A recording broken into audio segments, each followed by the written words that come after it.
watching ESPN's presentation of Capital One Bowl Week. Ever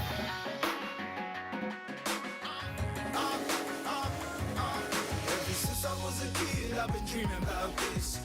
'Twas the day before Christmas, and all through the island, the creatures were stirring with prints in the sand. Nevada, what do you wish for?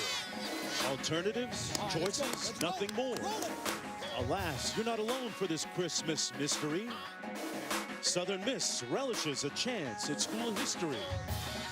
Well, in truth, a win would be nice, especially right here in paradise.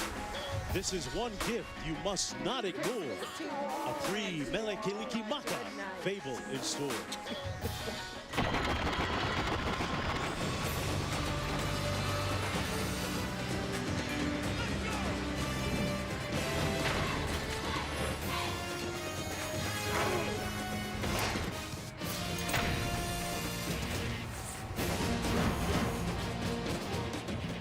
You take a look at the arc of that rainbow. It's long, but a couple of teams hoping today that it bends towards success. Welcome, everyone, to the Sheridan Hawaii Bowl.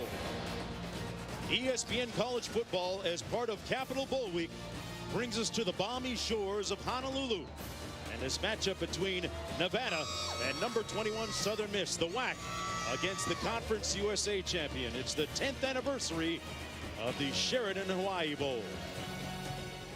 Hello, everybody. I'm Mark Jones, along with Ed Cunningham, Jessica Mendoza down to the field, joining us in just a few moments. From all of us at ESPN to all of you at home, Mele Kalikimaka, as they say in these parts, partner. Today we got a couple of teams that are very dynamic, Ed, when it comes to putting points on the board, 38 and 33 points per game respectively, but they've gone under the radar a little bit until today. And Southern Miss started getting on the radar a little bit with that great win against Houston in the Conference USA Championship. But it's always good to go back and see how teams got here in bowl games like this. Southern Miss, one of only 14 teams in college football that average over 200 yards rushing and passing.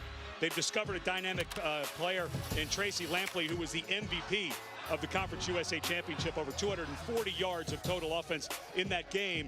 And they are led by the all-time great quarterback at Southern Miss. Talking to you, Mr. Brett Favre, as well. Austin Davis broke all of Favre's records, and I think this young man has a bright future in the NFL. Both of these teams haven't played in a couple of weeks, Ed, and when you start talking about bowl games and potential success in those respective bowl games, it's a litmus test for motivation. Which of these teams comes in more motivated? I think when you look at this game, Southern Miss, of course, already has their school record, 11th win, trying for 12. But for Nevada, this was a team that was 13-1 last year, and this year they got off to a horrendous start. They started 1-3. Two of those games were on the road against top 5 Oregon and top 5 Boise State. They made a switch at quarterback.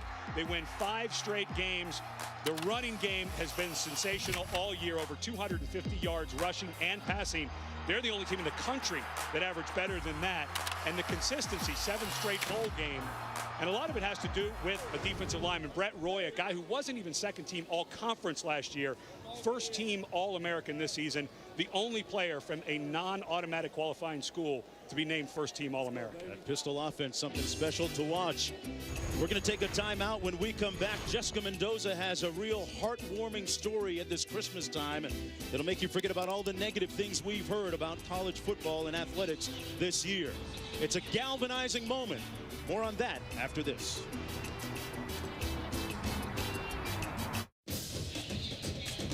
A benevolent sky spattering down on the tropical sands here of Honolulu, Hawaii. A gorgeous day. Nevada taking on Southern Miss. Southern Miss 11-2 coming into the game, but Jessica Mendoza, the numbers really don't tell the story of how this team has come together during the last year. It all goes back to a near tragic incident last year. Well, if you look closely, you can still see the scars down the side of linebacker Tim Green's neck. Green, along with teammate Dedrick Jones and former teammate Martez Smith, were shot outside of a nightclub last November. Smith was paralyzed from the waist down, while both Jones and Green were able to return to their football team this past August. I spoke with Coach Larry Fedora yesterday, and he told me this team is as close as he's ever seen them before.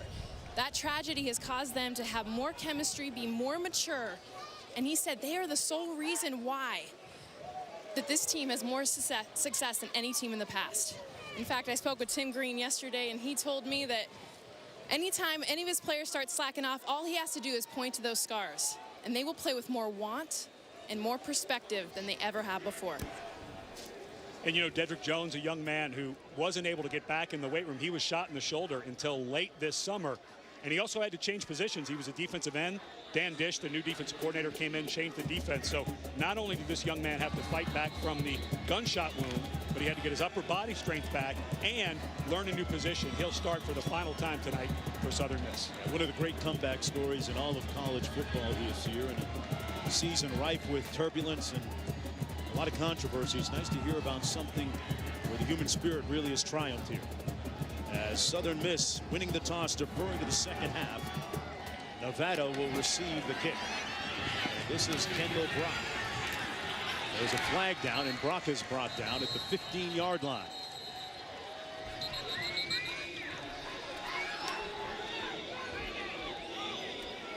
See what this flag is about.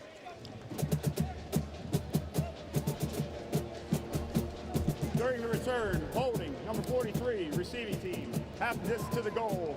First down, Southern Miss. That's going to bring it back a few more yards. There's a look at Nevada's starting quarterback. The official getting it wrong. It's actually Nevada with the ball to start this game off. Quarterback Cody Fajardo, the 6'2" redshirt freshman. This year's WAC Freshman of the Year, had a good season, completing over 71% of his passes, 6 passing touchdowns and 11 rushing touchdowns. Out. He will be without his top 3 wide receivers. Rashard Matthews not able to go. He was cleared medically, but just didn't feel comfortable in knee. He hurt against Idaho. Nevada running the ball. That's number 29, Lamford Mark. As we take a look at our impact players on the gain of 5. Well, with Matthews out, Shane Anderson still out, and Corbin Laux also out. Lamford Mark will take the charge more at the running back position, and expect Arensi, the tight end, to get more involved in the passing game. 26 receptions on the year, so he can work the middle of the field. And defensively, Marquise Wheaton, 3 interceptions. He also has 3 touchdown returns, 1 on a punt block, 1 on a fumble return, and 1 on the interception. Very opportunistic defense for Southern Miss as Nevada runs it. This is Mark again for 3 yards as we take a look at the rest of the Wolfpack offense. Their top 3 receivers are not in the ball game due to different injuries. And there's a look at some of the skill players trying to pick up some of the offensive load, and the guys up front trying to clear the way. And they're going to have to lean on this group. This pistol offense, you can throw it, you can run it. Obviously, they're just about 50-50 at 250 yards apiece. I would expect this game to slant towards the run with the wind and those receivers out. It's certainly going to be a factor. They run it again 3 consecutive times. That's Mark, who comes up a little bit short. As we take a look at the defense, it's going to be 4th down and short coming up. About a yard to go.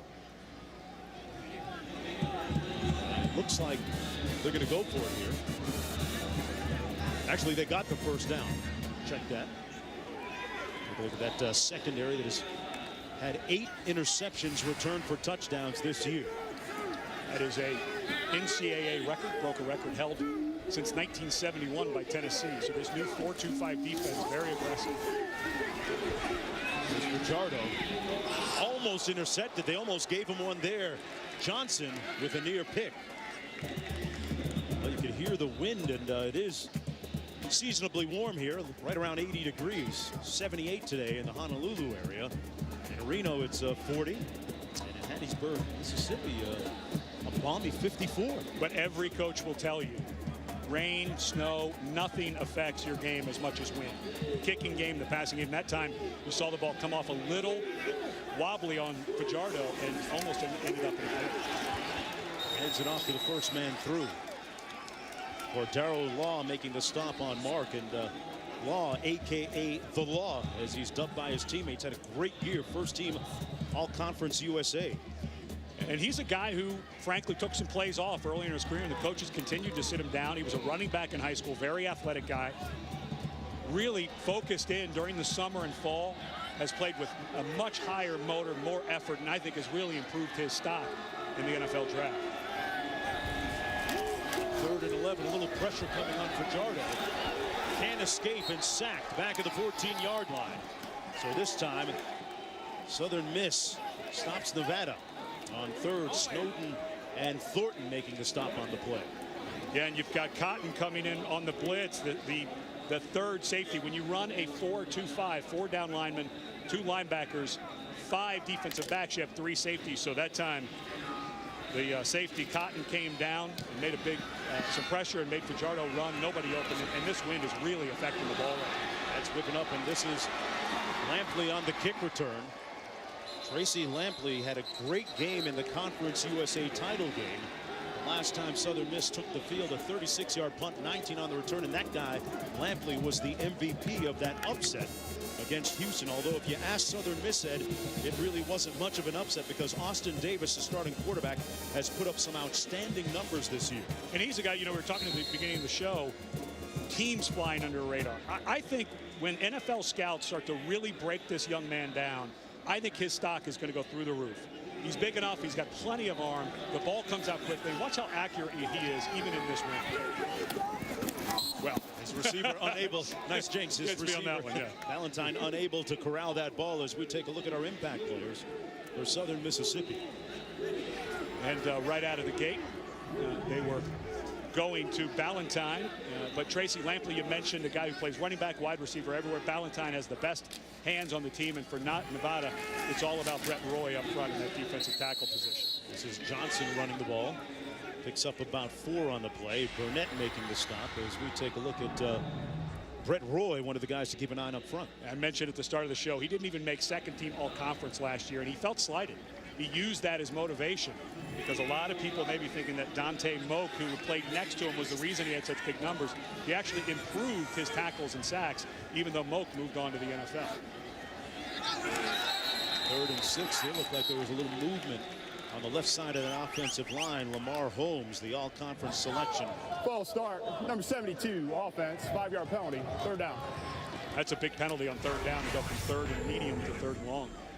Well, that might fall on the shoulders of these receivers.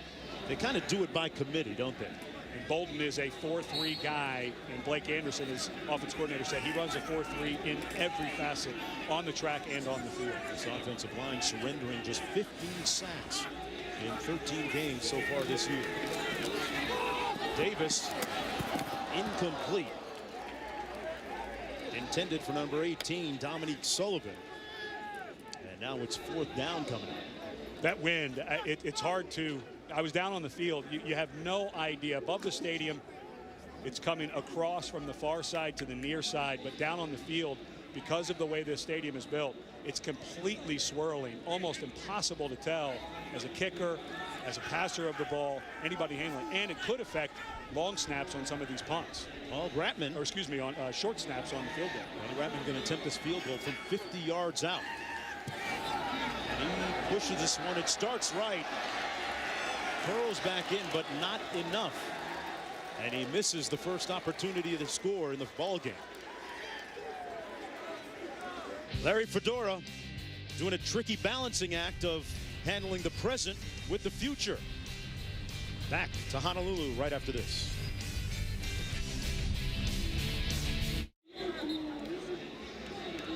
Just underway here in the first quarter from Honolulu in the Sheridan Hawaii Bowl. Zeros on the scoreboard, and Larry Fedora, the head coach of Southern Mississippi, with ambivalent feelings right now as he gets ready to step away from his head coaching duties at Southern Miss after 4 seasons and having a near historic season. One more win would set a school record for 12 in the season, but in his other job, he's already been named the head coach of the University of North Carolina. And when we met with him, he had some interesting comments about being able to juggle the 2. We'll get to that after this play. 1st down and 10 for the Wolfpack, and they run it. This is Lamford Mark. And Mark with a nice run, a gain of about 14 for the 1st down. Talking to Larry Fedora this week, was obviously torn about what to do, but he reached out to one of his mentors, Mac Brown, who was obviously a coach at North Carolina, but has left a couple of programs during his career, and asked him, how do I do this? How do I tell these young men I'm leaving? And Mac Brown told him, tell them this is a family decision. This is something you have to do for your family. And even though they may not understand it now, as they get older and have to make tough decisions for their family, maybe they will. Yeah, it's been a very controversial point of contention of late with a methodology for coaches on how to say, I'm leaving. I think a text would fall under the don't do it that way category. Yeah. And Fedora also telling us that he understands also why, only half jokingly said, why some coaches choose not to coach in the subsequent bowl game after they've been named the head coach in another He school. felt very strongly, though, with this team and how well they played. He felt like he had to finish it off, and I appreciate that decision. Pass incomplete. Number 81, Aaron Bradley, could hang on to it. Sets up a 3rd down and 10. And, of course, this week, Southern Miss naming Ellis Johnson, the longtime defensive coordinator all around the Southeast, who is now giving up his job as defensive coordinator at South Carolina. And I think Ellis Johnson was a great hire. Very steady guy. Guy's been around the game forever. Very calm guy. He has this quiet confidence about him, and he announced in the press conference that he will keep the same offense that Larry Fedora brought, which brought cheers from the small crowd that were there. On 3rd and long, Pajaro finds his receiver, Mark, but he's hit immediately short of the 1st down. A loss of 1 on the play. And how hard is this for Nevada? You know, we talked about how Rashard Matthews was missing, but they're also missing Shane Anderson, who's been out with a concussion since middle of November. Corbin Lauk's out with a fractured foot. And you miss a guy like Matthews, who had 91 catches. He was in the game at the end of the game against Idaho, trying to become the WAC's leading receiver, and unfortunately got hurt because he was still in the game. There's the punt from Hurst. Fielded cleanly at the 10-yard line, a 45-yard punt. Lampley with the fair catch, nothing on the return. And Capital One Bowl Week continuing Monday on ESPN2. North Carolina Tar Heels make their 4th straight bowl game appearance against the Missouri Tigers in the Advocare V100 Independence Bowl. Capital One Bowl Week on ESPN2, ESPN3, and also streaming live on WatchESPN.com and the Watch ESPN app on Saturday. And Larry Fedora, already having met with the North Carolina players when he took the job, said focus on the bowl game, get a win. I'll see you in the new year, but you better rest up because you're going to need it. Davis with time. Passing in that tricky gusting wind, completes the pass to Kevin Bolden, the team's leading receiver, with 55 catches coming in, and it's 1st down and 10. And you can hear the wind through our mics a little bit too. Pass complete again, a flag down on the play though. Pierce with the catch.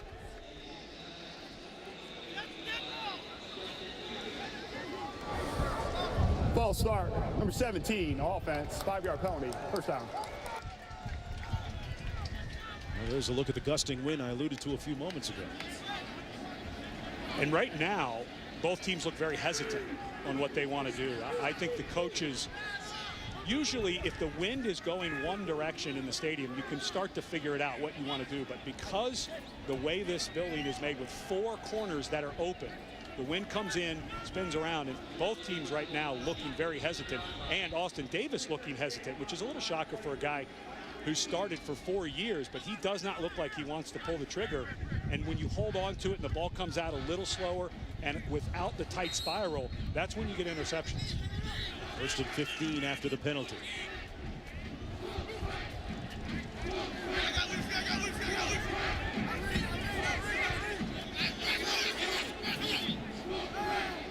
Davis out of the shotgun. Hands it off to Tracy Lampley. Picks up 3 on the play. Austin Davis, folks, if you're just joining us, is the first player in Southern Miss history to register 10,000 total yards. He eclipsed virtually all of Brett Favre's quarterbacking records at the school. Second down and 13.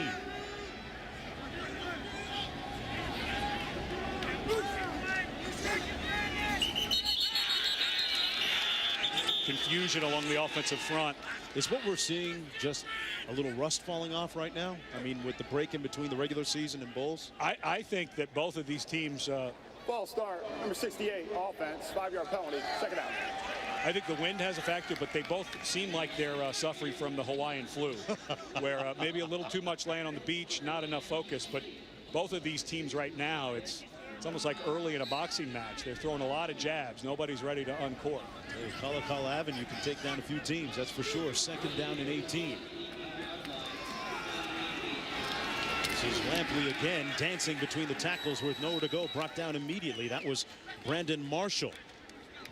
No gain on the play, and Nevada looking to turn their fortunes around in the state of Hawaii. They've lost 8 consecutive times in the state, 7 of those coming against the University of Hawaii when they come out here. And last year, their only loss on an incredible 13-1 season was here against Hawaii. So not a good building. 3rd and 18. Davis tucks it under and runs. Tripped up short of the first down at the 31-yard line. He'll be about 5 yards short. Isaiah Frey making the stop on the play on the 13-yard pickup. And Southern Miss will have to punt. You know, with the wind like this in the punting game, it's going to be so hard for the returners to cleanly field it. Wouldn't be surprised if both teams tend to go after the punt more and look for blocks instead of returns, because you're not sure if you're going to be able to field it anyway. You might as well go for a big play with a block. Bame punting.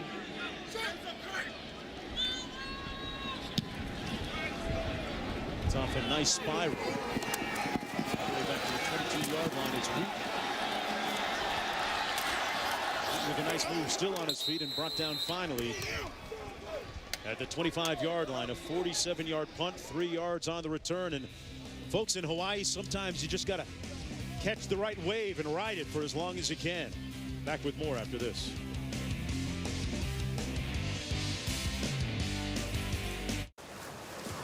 ESPN College Football, the Sheridan Hawaii Bowl, is brought to you by Sheridan Hotels. Life is better when shared.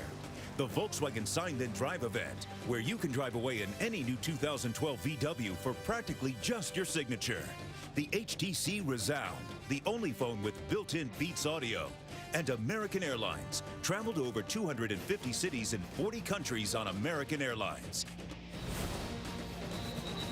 Well, this is the bust of the Duke, a tribute to the father of surfing. Duke Kahanamoku is singularly credited with popularizing surfing worldwide during the 1920s. You know, he was also known for his fame as an Olympic swimmer in 1912 and 1920. So, Ed, I know I didn't take surf lessons like I was going to when I got out here, but I went and paid tribute to the statue while I was here.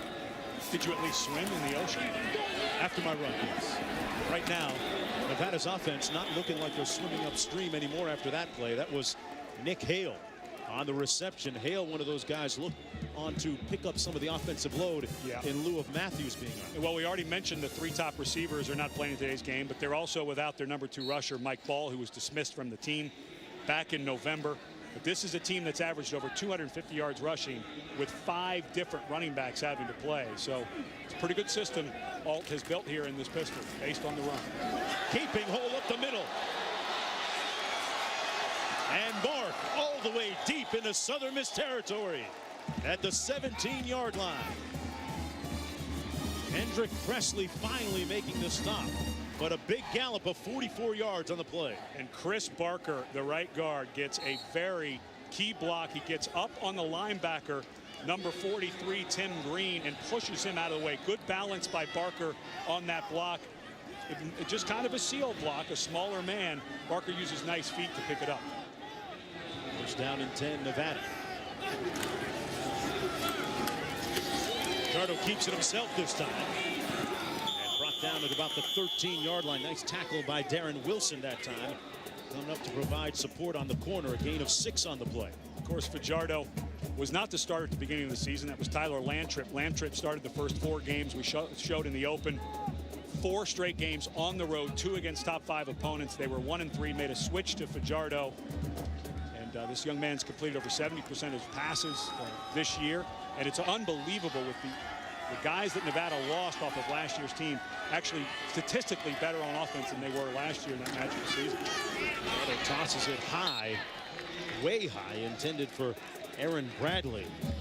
Getting back to Fajardo, he came in during the Texas Tech game, the 3rd game of the season this year for Nevada, and really showed a lot of skill and promise and took control of the huddle, and that kind of gave Coach Alt a little bit of confidence in going forward with it. Did rush for 139 yards in that ball game, got to start the next week. And we will see Tyler Lantrip, though, and in watching Lantrip, this offense doesn't quite fit him. He came in the same time as Colin Kaepernick did, and the offense was changed because Kaepernick was such a good runner. Lance Trent Moore, the thrower, we'll certainly see him at some point this afternoon. Fajardo escapes one tackler into the end zone, picked off. And Southern Miss with possession. Cotton out to the 5-yard line, and once again, Jacorius Cotton and his band of brothers in that defensive secondary come up with yet another interception. That's his second of the year. And it was Cotton against Central Florida that knocked down the 2-point conversion at the end of the game to secure the win by 1 point. But this was just a bad decision by a freshman quarterback. It's windy. You're playing against a defense that is the best in the country, one of the best in the country in interceptions. He threw that ball late, back across his body, and it didn't have much velocity on it. So just a freshman mistake down in their own territory. And this is a problem Nevada has had all year long. They get inside the 15-10, and they've gotten field goals or turnovers and haven't converted touchdowns. There's Davis going up top, taking a shot. Had a man, but incomplete. Overshot his receiver, Francisco Llanos, and talked about the 8 interceptions returned for touchdowns this year. They actually have started their own version of the Pick Six Club for the Golden Eagles. Leading the way is Wheaton and Wilson on the corners, both with 4 apiece. And Dan Dish, the new defensive coordinator, brought in the 4-2-5, which with 5 defensive backs, sometimes 6, those guys are allowed to take more chances because they have more help. They used to play more man-to-man. You just can't take as many risks when you're playing one-on-one. This is Johnson on the run, and Johnson brought down at about the 8-yard line, picked up about 2 on the play. There it is, an FBS record, 8 interceptions on the season. And that's a huge one. That's a 14, well, call it 10-point swing. Let's say Nevada doesn't score, maybe they kick a field goal, but that's or potentially a 10-point swing, seeing what Southern Miss does here. But that's just a huge mistake by Nevada. Davis on 3rd and long, incomplete, pass dropped by Kelvin Bolden, usually a very reliable receiver. Ball got on him pretty quick and was not completely an accurate throw. Thrown on time. That was one thing I noticed with Davis. He has great anticipation of guys coming out of the route. That time he threw it before Bolden had turned. The ball was on top of him, a little behind, and Bolden couldn't secure it. You sense that the quarterbacks are both struggling with this win right now? They are. I think it's as much physical as it is mental. They both look like they're not sure of themselves. Ratman gonna take off with it. He's got some yardage. He's got the first down and then some. A brave and courageous run all the way out to the 37-yard line when it looked like he might have been stopped in the end zone for a safety. And this is an option. Watching this in practice the other day, this is what they allow Ratman to do. And Tyler Thompson had a chance to make the tackle right at the goal line. I think Ratman didn't quite see Thompson there, but he finally picks up a block right in the end there by defensive lineman Dedrick Jones. But this is something that they did on the road against UVA from almost the exact same spot. A lot of people think that was the turning point in that win against the Cavaliers. Wow, what a play all the way out to the 37-yard line. With a toss back, Davis completes it to about the 39-yard line. Well, and give Duke Williams, the safety for Nevada, number 20, a ton of credit. He didn't bite on that for a second. And right when Davis went to look deep, number 20 was standing there saying, "No, you can't let this one fall." Southern Miss going quick, and a nice run that time by Jamal Woodyard. Woodyard, the leading rusher on the team with almost 700 yards on the season. And here goes Southern Miss. I think they feel like they have some momentum. Why not take advantage of it? I like this decision. 3rd and short. Davis keeps it himself with a first down out near midfield at about the 49-yard line. Hey fans, with ESPN's new football game, you're the most explosive player on the field. The return man. Hit the gap, break tackles, and take it to the house. Play for free at ESPNReturnman.com. Southern Miss really has this in high gear right now. That was Lampley trying to get to the edge, pushed out of bounds at about the 45-yard line, picked up 5 on the play. Remember, all this started with the interception and the fake punt. Pressure off the backside. Davis got away once, but not twice. and sacked back at the 44-yard line. Brandon Marshall and Rosette there. Albert Rosette also helping out, the second sack of the season. Well, this is a blown assignment on the left side of the offensive line. Just leaving the defensive end, Rossetti, go free. And even though he doesn't make the sack, Davis has to run around. But that was left tackle Lamar Holmes who came down. There's got to be someone, if the back's not coming over there, mistake by the tackle, but maybe the back had that assignment as well. Out of the backfield, incomplete. And it's 4th and long, punting time now for Southern Miss as Woodyard unable to grab that pass. This feels like both teams just, you know, you talk about it all bowl season long. Which team wants to be there, which team's focused. Right now, neither team really seems focused and crisp. I think the wind has something to do with it, but I also think that both the teams having a little bowlitis right now. Payne punting, averaging almost 43 yards per punt on the season. This is a nice high spiral. Oh boy, he stuck it all the way down to the 7-yard line. A 49-yard punt, nothing on the return, and it's something that's afflicted maybe all of us during the last several days. The Hawaiian flu. Catch it, baby.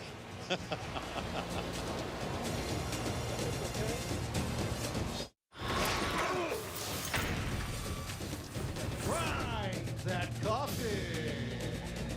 Welcome back. This is what they do in Honolulu at Luau's. Tell you what, you got to move that moneymaker pretty good, and Jessica, it becomes an education and concentration for the coaches, right? Oh, guys, the list has been long for all the things that the Southern Miss football team has done this week in Hawaii. They went to a luau. They spent 2 different days at Pearl Harbor. They went to a water park.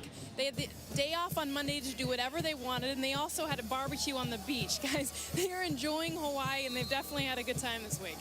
Well, it becomes a balance, though, sometimes in how to weigh the two things off, which is always a tricky balancing act for the coaches. The 1st down and 10 for Nevada. To that pistol, the handoff to Mark. And what was it like as an experience, you as a player, going to a bowl game and having fun versus keeping it a business trip? I felt like I played for Don James, who I think maybe had the best bowl plan that I've ever seen, where we always did our work first thing in the morning. We were at the bowl. So you knew practice started at 7 a.m. We didn't have curfew until the last 2 nights before the game. But if you have to get up at 5 to get taped for practice, you tend to go in a little early, and we got all our work done before noon, and then he cut us loose, and I felt like that was a good plan. We were always pretty focused. Wolfpack running it again, a gain of about 3 yards. Mark again. So did he end up having a little bit of fun then? Is that the moral of the story, or was it more business? Well, I was 4-0 in bowl games, and I had a blast. Okay. Of course, the last one, my senior year, we were playing in the Rose Bowl for the national championship. I didn't really do much. I went to the required things, but that was a little different focus than the other games we had played in. So that's when you're playing for a huge prize like that. 3rd down and 5. Southern Miss looking for school record 12th win on the season against just 2 losses. Wolfpack looking for their 8th win. Fajardo, incomplete. Intended for Trey Session and broken up nicely by Darren Wilson. And watch how quickly and definitively Fajardo throws this ball. He catches the snap, sets his feet, lets it go. He does have a good arm, but you see that ball wobble a little bit. When he gets tentative, if that ball is going to wobble, this wind's going to tear it up, and they're going to have trouble. That one looked a little better, and that's all the former Nevada quarterback from back in the 60s talking to his young freshman, but they're going to need him to throw like that. Get your feet set, let it go. You cannot be hesitant in this one. First punts it, and Lampley falls for the fair catch. On Nevada's side of midfield, a 35-yard punt, nothing on the return, and the best starting field position of the afternoon. And I say afternoon because it's only 3:42 Hawaii time here for Southern Miss. Austin Davis, boy, what a great story. When you talk about him being a former walk-on, was actually recruited at Southern Miss as a baseball player as well. His brother Bo played baseball at Southern Miss. He won the Bullsworth Award for the top walk-on in the country, and that was named after Brandon Bullsworth. He was an All-American walk-on from Arkansas. First down and 10.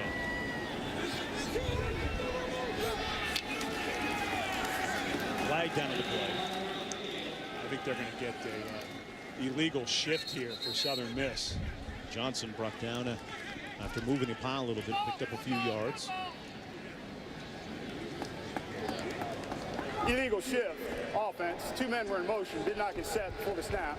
5-yard penalty, replay, first down. Desmond Johnson, the running back, never got set. Let's take a look at the quarterback stats brought to you by Dove Men Plus Care.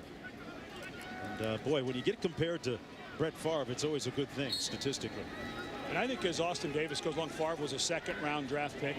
I'm not sure that Davis goes quite that high, but in watching him, looking at the tape, I really think his stock is going to go up as teams start to familiarize themselves with this young man. So walk-on came as both a baseball and football player to Southern Miss. Snap infraction, offense, number 52, 5-yard penalty. Wow. First down. Larry Fedora just has to be going a little nuts internally here. They are harming themselves, and these are unforced errors that we're seeing mostly for Southern Miss offensively. It's funny, you talk again about Austin Davis and the great job he's done. The turning point in his career was watching the amount of respect that he got as a freshman from the juniors and seniors at the time. Continuing to assert himself with a nice pass. That one complete to Chris Briggs, a gain of 5 on the play. You know, we were talking to Blake Anderson, the offensive coordinator and quarterback coach, when they got to campus 4 years ago. They were watching this young man work out, and they were worried they were going to lose him to baseball. He said it's the best signing we ever had was putting him on scholarship as soon as we got him. Johnson on the carry and a nice move around the edge. Tiptoes up the sidelines and a nice burst. Brought down at about the 42. We were talking earlier about Nevada and how their running game was hurt with some injuries and Mike Ball being dismissed from the team. But running back by committee from Southern Miss, Desmond Johnson missed several games with a sprained knee, and they also are without Kendrick Hardy because of a shoulder injury. 3rd and 5. A low pass is caught nicely on the play. And the 23 Triplett with his first catch and a first down, a pickup of 11. Nice catch by Triplett. Once again, Davis gets the ball out quickly. Not 100% accurate. Doesn't look quite in the flow of the game. Tough catch by Triplett. Picked up the pace on their offense here. Davis downfield in the seam, and boy, had his man incomplete, going for Briggs again. Yeah, and they missed it. Isaiah Frey, the safety, or excuse me, the cornerback that was running with him, got away with a hold. And I think that's why Davis threw that ball. I think he saw that Frey was on the inside hip of his intended receiver, Briggs. He went ahead and threw it. I think he was hoping to get that call, but did not. Watch 28. Yeah, when that jersey gets pulled, that's holding. The blitz, they called a screen, and nobody home to make the catch. And a flag down.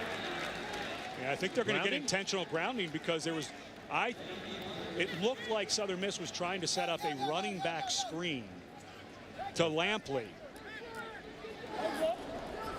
Intentional grounding, number 12, offense.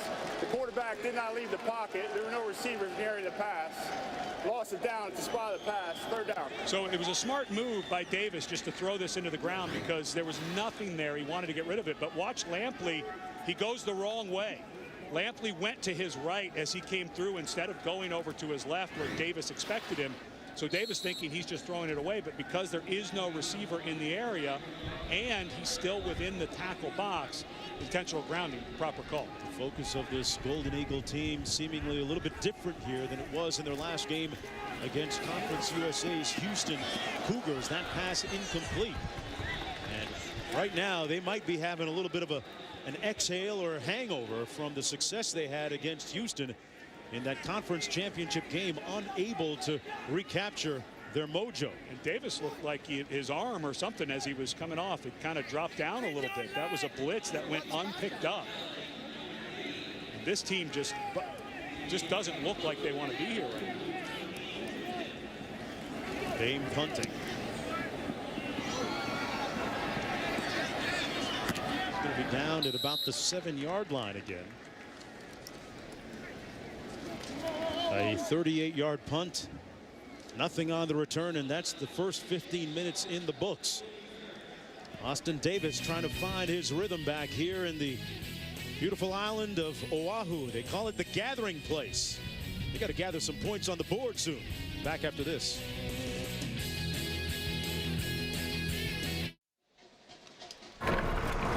Welcome back, everyone, to the 10th anniversary of the Sheridan Hawaii Bowl, and look at the respective distances for the two teams, 4,200 and about 2,600 miles either way. Eddie Cunningham, it's not a short hop. And what kind of effect does it have on your legs coming over here? Well, if you're here long enough, you usually can overcome that. But listening to the list of things that Jessica mentioned that Southern Miss did, and their performance so far, I think that 4,000 plus miles is still wearing them down a little bit. Windy day here at Aloha Stadium in Honolulu. Back for the second quarter. Nevada with the football. Missing the most potent weapon offensively in this game, Rashard Matthews, out with an injury. They run it on first down. That was Mark. He's brought down immediately on the play. Second down and long coming up for Nevada. It's Raheem Nunez getting some time in there. A guy who has not played a ton this year. Makes a nice play. Was awfully excited about it.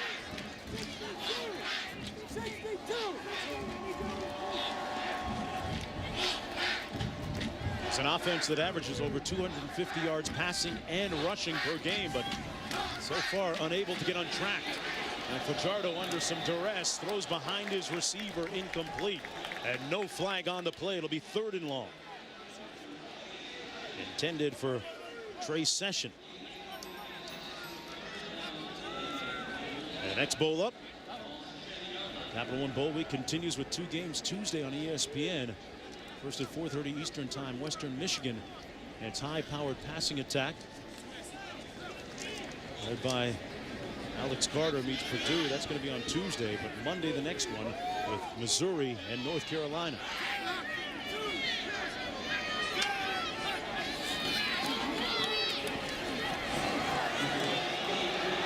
That pass incomplete. They'll have to punt in a blink, and intended for Aaron Bradley. And for Chris Ault, who calls the plays for Nevada, this has got to be frustrating. You think about all of the guys. Rashard Matthews, 91 catches, led the WAC. I mentioned he was in the game against Idaho in that 4th quarter in a blowout. A lot of people wondering why he was in. They were trying to get him to be the #1 receiver in the MAC, but he's out. Corbin Laux is out. They'd already been missing Shane Anderson. Tough going. Oh, they come after the punt, and they got it. Southern Miss blocks the punt for a touchdown.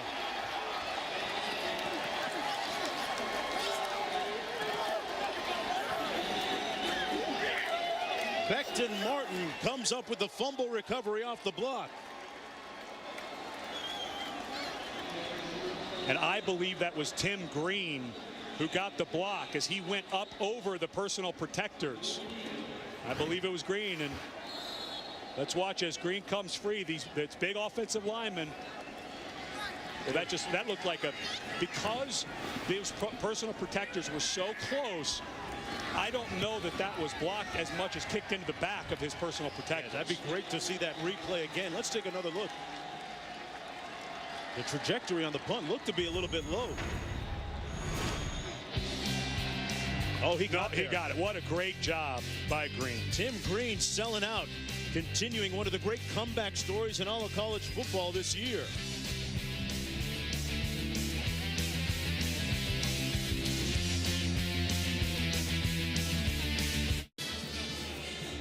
Big moment a few seconds ago. Tim Green blocking the punt, resulting in a touchdown. Ed, how did it happen? And watch how Jake Hurst gets very close. Watch the distance come together as he goes to punt. Typically, you tell your personal protectors they have to move up a little bit.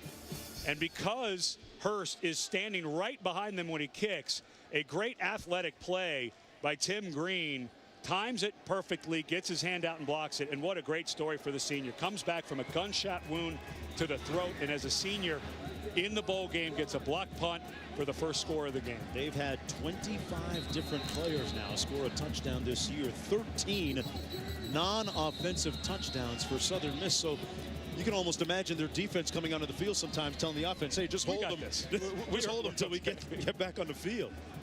Great athletic play by Green. You see guys do that all the time where they time it out to make that jump, and it's rare because of those big bodies that you're able to get there. But a little bit of a mistake by the punter. Seemed to get just a little too close to those personal protectors. First points of the game coming on special teams for Southern Miss. Return, this is Khalid Wooten. Wooten wrapped up at about the 19-yard line by Thompson. Let's go downstairs to Jessica for more. Well, speaking of Tim Green, everything that he's been through, one of the other players and teammates that was shot, Martez Smith, is at home with his family on Christmas Eve watching this game. He talked to Tim Green this week and said, hey, enjoy this. It is a blessing for you to just be there. Have that perspective.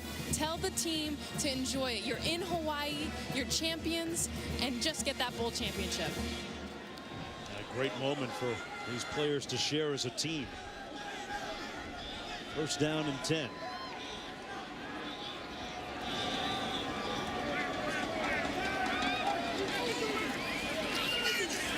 Gaping hole up the middle for Lampford Mark. And the Wolfpack making a little bit of noise on that run out to the 45-yard line. He's Wheaton finally making the stop, but a 31-yard gain. Good push up front. And once again, just great feet by Chris Barker, flopping the offensive line, this time lined up at the left guard. But Barker, a really good athlete for 305 pounds. That time got a hit on the nose guard and then was able to work up on the linebacker Snowden. On first and 10, Fajardo completes it out of the backfield.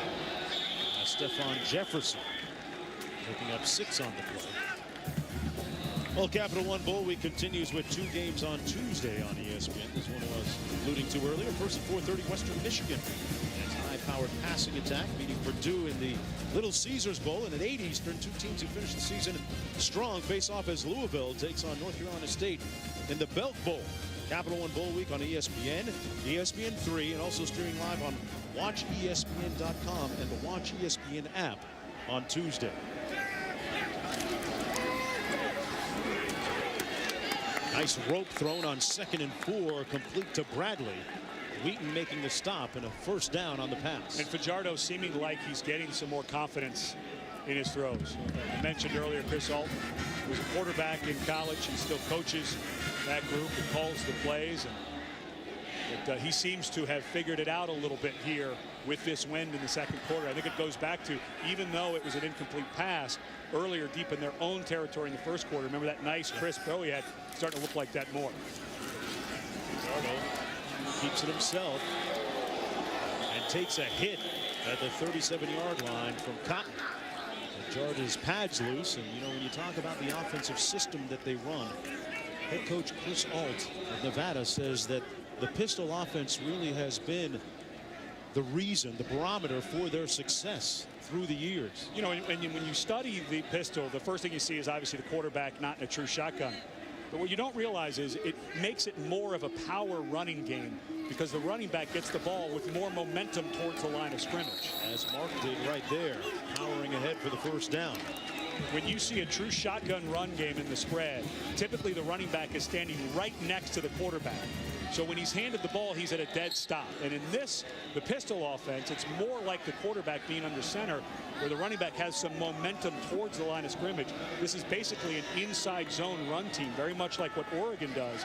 But because the quarterback is in front of the running back has a little more speed towards the line of the scrimmage when he gets the ball. There he is. Pass complete. And hit immediately by Johnson. It was Session taking the blow. 2nd and 10 coming up. Actually, it's going to be a loss of about 4. And Johnson lined up on the outside. He's just off the frame here. Because his man came in motion, he's with him because there's 5 defensive backs. He never got fooled by the motion of Trey Session. That's just seeing the formation, that's practice, seeing what they like to do. Good recognition by Johnson.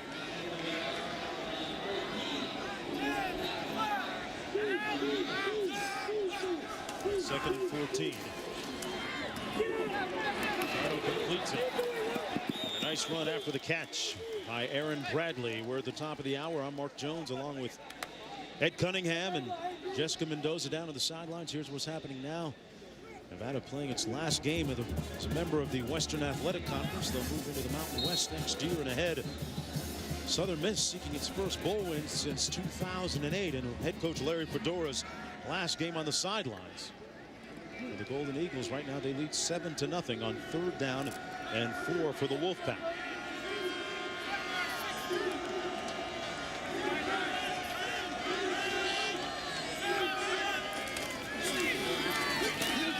Ricardo hands it off and down to the 25. Mark picks up about 4. And I think this is go for it time 4th down here. Yeah, for Nevada. They have Alan Hardison back. They had some injury. Mentioned the injuries at running back. They have a ton of injuries at kicker. Anthony Martinez is out at the beginning of the year with a hip flexor. Hardison battling with a hamstring, should be back. But I think this is go for it time. And I think it's just don't stick with what you do. Inside run game, maybe with 3 people in the backfield now maybe a little bit of misdirection.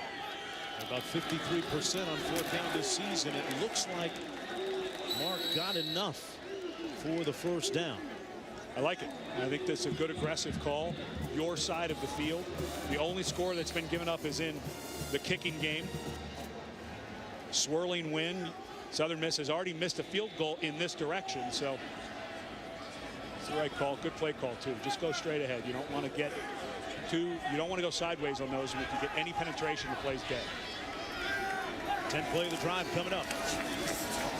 Ricardo keeps it himself.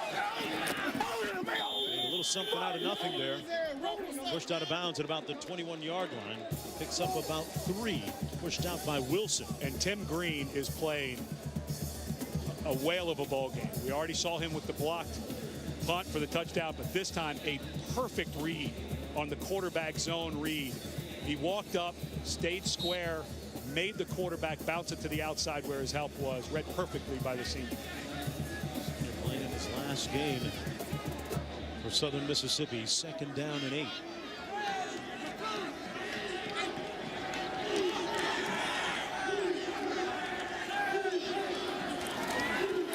Three-step drop. Fajardo completes it to his receiver at the 15-yard line. That was Bradley working against Marquise Wheaton. He doesn't even look like the same quarterback from the first quarter. Ball's coming out. It's a tight spiral. It's getting out quicker, more confidence. And I give the coaching staff and Chris Alt a lot of credit. This young man looked like he may have been in his head a little bit at the start of the game. They got him settled down, and now you're starting to sense, even with his top 3 receivers out, why they made the change 4 games into the season. Looking at the reigning WAC freshman of the year.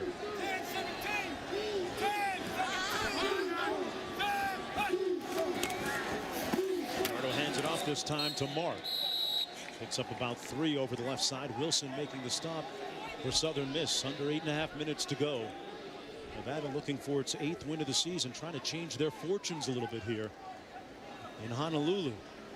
Chris Alt, the head coach of the Wolfpack, just 2-6 in bowl games coming into this one. Of course, last year they had just that 1-loss season, won their bowl game out in San Francisco. And Mark already has gone over 100 yards rushing. Gets a blow now with Stephon Jefferson in.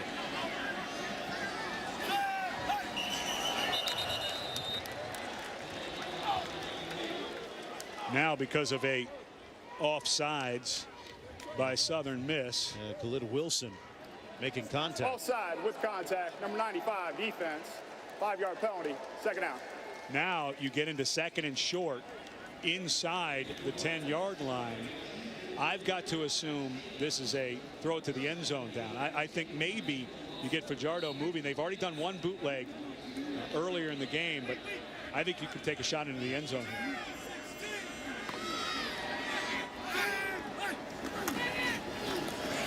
They run it, and touchdown Wolfpack. Lamford marks the spot for a score. A very impressive march down the field for the Wolfpack. And for Mark, it's his 9th rushing touchdown of the season and the 15th of his career.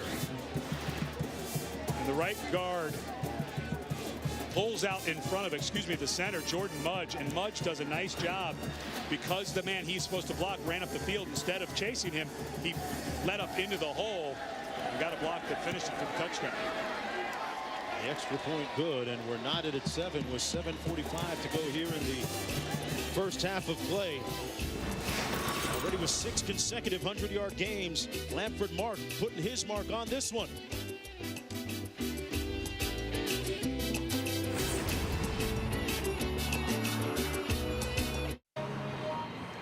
ESPN College Football, the Sheridan Hawaii Bowl, is brought to you by Hawaii Tourism. Create your own perfect moment with special travel offers at gohawaii.com/vacation. The Lexus December to Remember sales event for a limited time at your Lexus dealer. Vonage sounds good. And Contraband, starring Mark Wahlberg and Kate Beckinsale, in theaters January 13th. Season's greetings from all of us at ESPN to all of you at home. Mark Jones chopping it up with Ed Cunningham and Jessica Mendoza down at the sidelines. Tied at 7.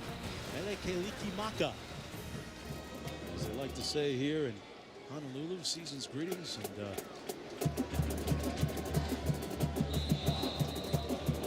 things starting to heat up a little bit down in the field as both offenses, or at least Nevada's, looking very impressive on that last drive.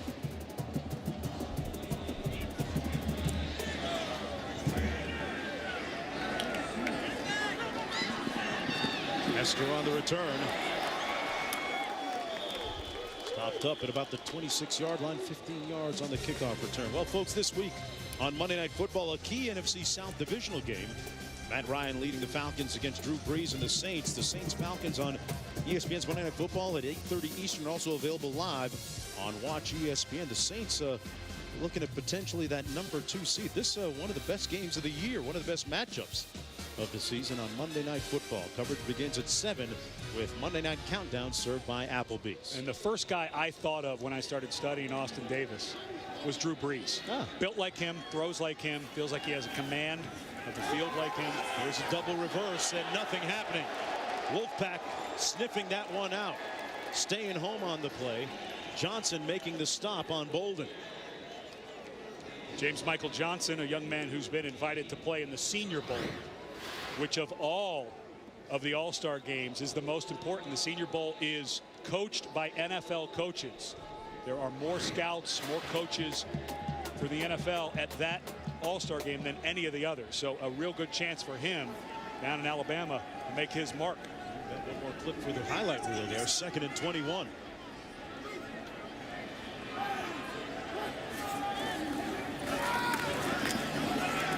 Davis hands it off. A gain of 2 by Desmond Johnson.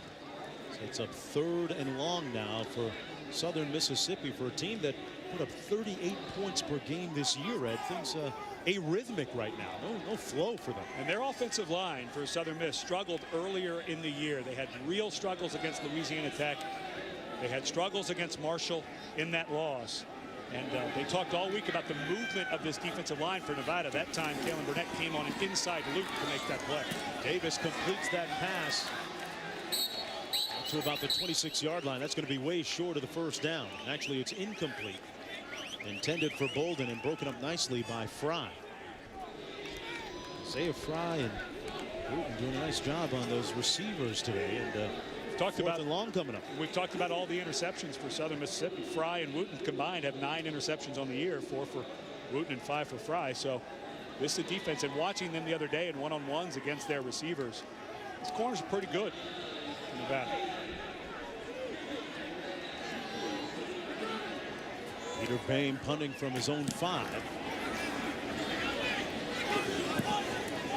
It's a Golden Eagle bounce and continues to bounce all the way down to about the 32-yard line. A 51-yard punt. Nothing on the return. Oh, I know what he's doing.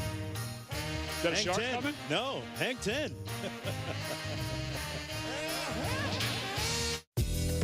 You know, Hawaii is the only U.S. state that grows coffee. There are over 6,500 acres in coffee statewide, and annual production is 6 to 7 million pounds of the beans. Now, coffee is harvested annually. Some places start as early as July and finish as late as January. So, some more facts right there about the great state of Hawaii. And I tell you, we had a chance to snack on some of the pineapple down there on another topic. 1/3 of the world's supply. Pretty good at the production meeting last night. I took some back to my room. If you have not had a true cup of Kona coffee, and you're a coffee connoisseur, as am I, you owe yourself a treat. It is different tasting than anything you've ever had. What these teams look like they could use a little bit of caffeine right now down in the field. The Wolfpack have awakened a little bit in the last series anyway. Impressive drive for a touchdown. Here's Fajardo. Completes the pass to Bradley. And Bradley with a little yardage after the catch all the way down to the 48-yard line, working against Wheaton. Perhaps the best corner for Southern Miss. Bradley, a young man who had missed 2 games late in the season, had a great performance against Idaho with 136 receiving yards and 3 touchdowns. Just a freshman. So starting to get some freshman to freshman consistency there. Of course, with the top 3 wide receivers out, they need someone like Bradley to step up. Backside pressure. Fajardo gets it off in time, but fires high. Intended for Trey Session. 2nd down and 10. What do you think of the work of the redshirt freshman and freshman of the year in the Western Athletic Conference so far? First quarter looked bad. It looked like he was out of sorts. The ball was not coming out of his hand on time. He made the bad decision down inside his own 10-yard line that resulted in interception. But since the end part of that first quarter, and we saw Chris Alt talking to him, he looks like a completely different player. And we're starting to see the player that middle to end season run that they went on, why they made that change. Set up the receiver screen, complete to Bradley. A couple of sweet moves. Put a little shake in the game all the way down to the 45-yard line. Boy, that is great open field running by Bradley. Picked up 9 on the play. It'll be 3rd and short coming up. Play looked like it was dead to right. Skyrie Thornton, the defensive tackle, was standing right there ready to make the wide receiver screen tackle. Makes him miss, ducks underneath, has to make a couple of offensive linemen miss who are out there just kind of standing around. That looks pretty good in the open field. Is this 2 down territory yet? I think so. No need, 2 down. He's going to take it now. Lamford Mark, touchdown Wolfpack.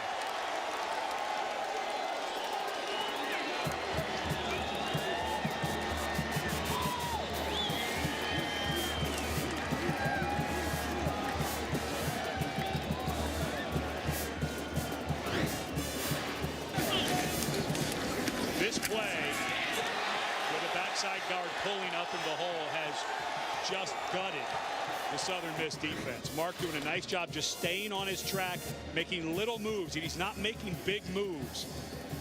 But that play right there has been the demise of Southern Miss so far. And for Mark, heading towards a career day. You know, the last time he played in Honolulu was a bowl game. He made his first career start. And boy, he's turning it all the way back and having a good afternoon here. What does Larry Fedora do next? Looking for a button to press.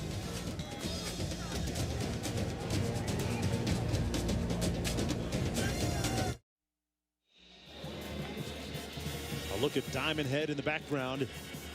And things really rolling. Shark. Yeah. Every time I see it, I think we're going to see a fin go. Hey, there's a land shark right now. His name is Lamford Mark. Doing it for the Wolfpack offense. I talked about the last time they played in a bowl game here. He made his first career start. For over 100 yards in that ball game as well. But got the start as the season wore on. It's been a long road for Lamford Mark. This is a young man who blew out his ACL last year, November of 2010, fought his way back, had mono late this summer, had a chest injury that kept him out of the first 4 ball games. And as you mentioned, 6 games now in a row over the 100 mark. Very lucky he didn't get called for a 15-yarder there with his Superman cape opening. But Mark, I don't think that anybody who studied either of these teams thought it would be this easy to run up the middle against Southern Miss. But with the 3 top receivers out, Nevada going to that inside run game, and Mark is running all over the Golden Eagles. Now the balance of the Wolfpack offense paying dividends right now. They lead 14-7. A short kick down to the 9-yard line. This is Hester on the return and making like another Hester. Playing on Sundays, Hester, one man to beat, and he fumbled it. Nevada recovers. And the Wolfpack have the ball.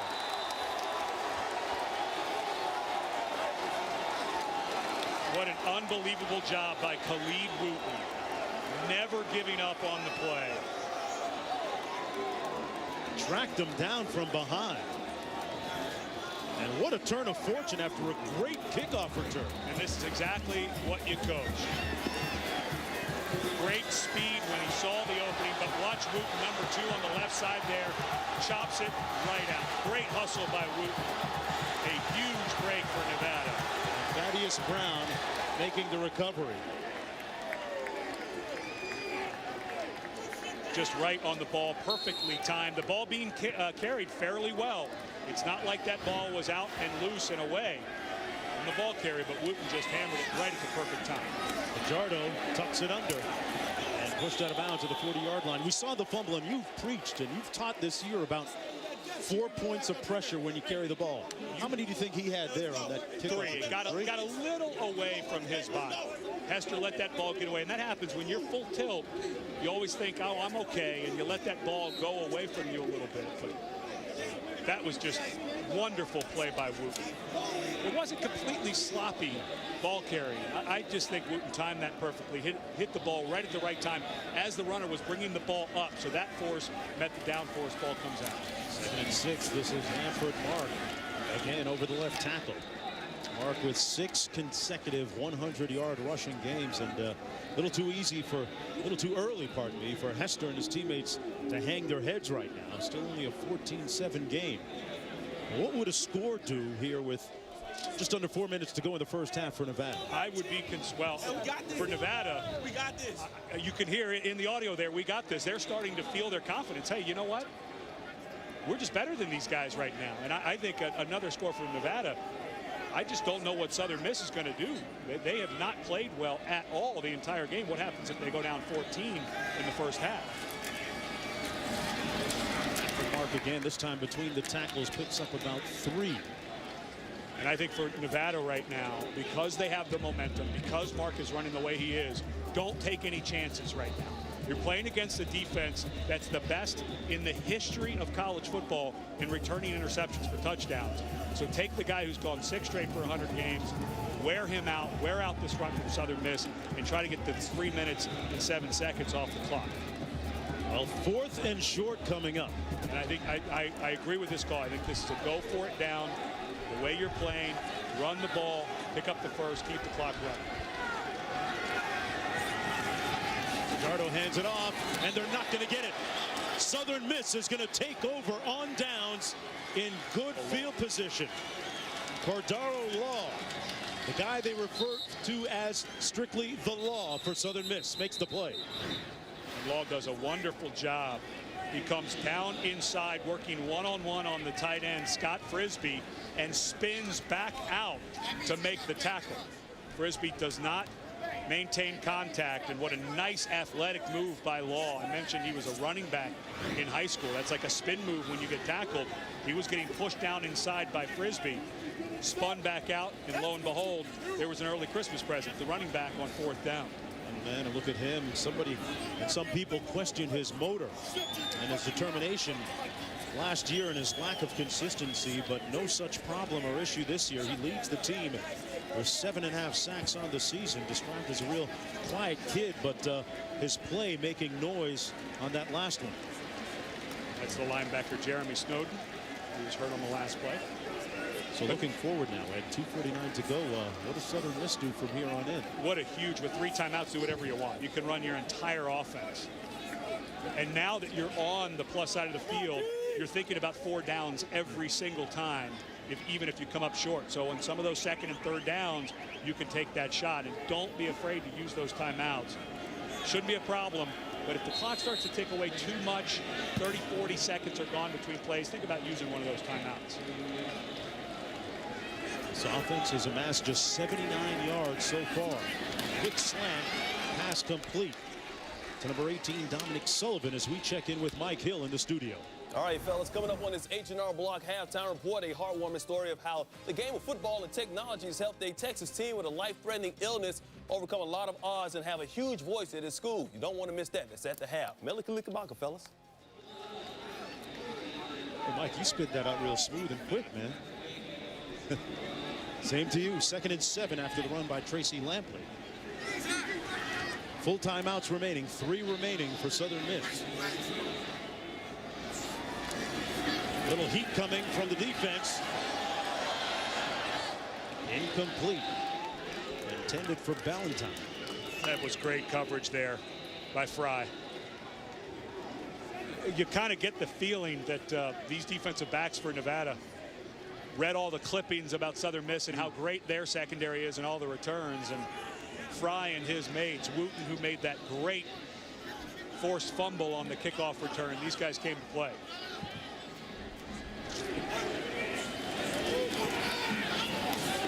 The run into the boundary, nowhere to go. That defense swarming on Tracy Lampley. 4th down coming up. Southern Miss is just sleepwalking through this game. They get a big play. Cordero Law comes up with a huge stop on 4th down. And here you are on 4th, and you're sending out your kicker with a strong right to left wind. Boy, this feels like it might get blocked. If you don't get it, you're giving good field position to Nevada. I'm not sure you don't go for it here on 4th down. Danny Rapman going to attempt this one from 49 yards out. Of course, there's a good part of the field to fake it too, perhaps. Yes, absolutely. And we've already seen the fake punt, and this is something that Larry Fedora loves to do. Southern Miss, their first charge of the half. A potent, prolific offense for Southern Miss. 38 points a game with just 7 so far when we come back to Hawaii. From 48 yards away, and he knocks it through with plenty of room to spare. With 1:21 to go in the first half.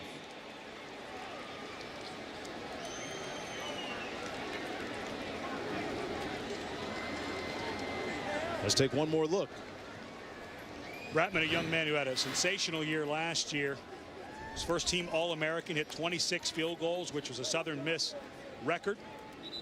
Had a rough start to the year, has not been very good from beyond 40, but he hit that ball very well. He hit the ball earlier well too, just pushed it a little bit to the right. You got to remember that Southern Miss took over on downs on that 4th and short gamble by Nevada that didn't work out. Well, that arc of the rainbow is long, and a couple of teams hoping that it bends towards something good at the other end of it. I'm pretty sure if you look at the arc of that rainbow, you got the getaway spot planned just perfectly, right? It's not like Lee Corso's car that got struck by lightning against Virginia Tech, but we're going to have to check the trunk when we get out there. So you do win Wheelman of the Year this year. Escape routes. 1:21 to go. Who would have ever thought that with just 92 total yards on offense, the Golden Eagles would be trailing by only 4. On the return, this is Wooten. And Wooten brought down at the 24-yard line. Looks like a fumble. Still not blown dead. And Southern Miss maybe gets a break here. Emmanuel Johnson recovering the loose ball, or was it blown dead? Confusion reigning on the field still. That looked like a fumble to me. It looked like the ball came out. Good hit. Ball's too far away from the body. Getting a little sloppy there. See how it keeps coming away from his body. And and that ball that hit right on the point of the ball. Cameron O'Neal. Oh, but he recovered it, and he's down. So he's down when he recovers it. So the ball's going to come back, but clearly a fumble. And O'Neal with a good hit right on the ball. And you could see as Wooten was running, every time he took a step, that ball is just kind of getting further and further away from his body. Further review. And here's the irony of it. Wasn't it Wooten that caused the fumble a few moments ago on the kickoff return? Let's take one more look at it. You talk about 4 points of pressure. What exactly do you mean here, Ed? That's the only point of pressure on that ball is his right hand. That ball needs to be up near the Nevada on his jersey, hug tight. See how it keeps swinging away from his body. Don't like to see O'Neal duck his head there, but it's a good low hit right on the ball. But you can see Wooten, who is a defensive back by training, although guys who handle the ball on special teams have to work on it just as much.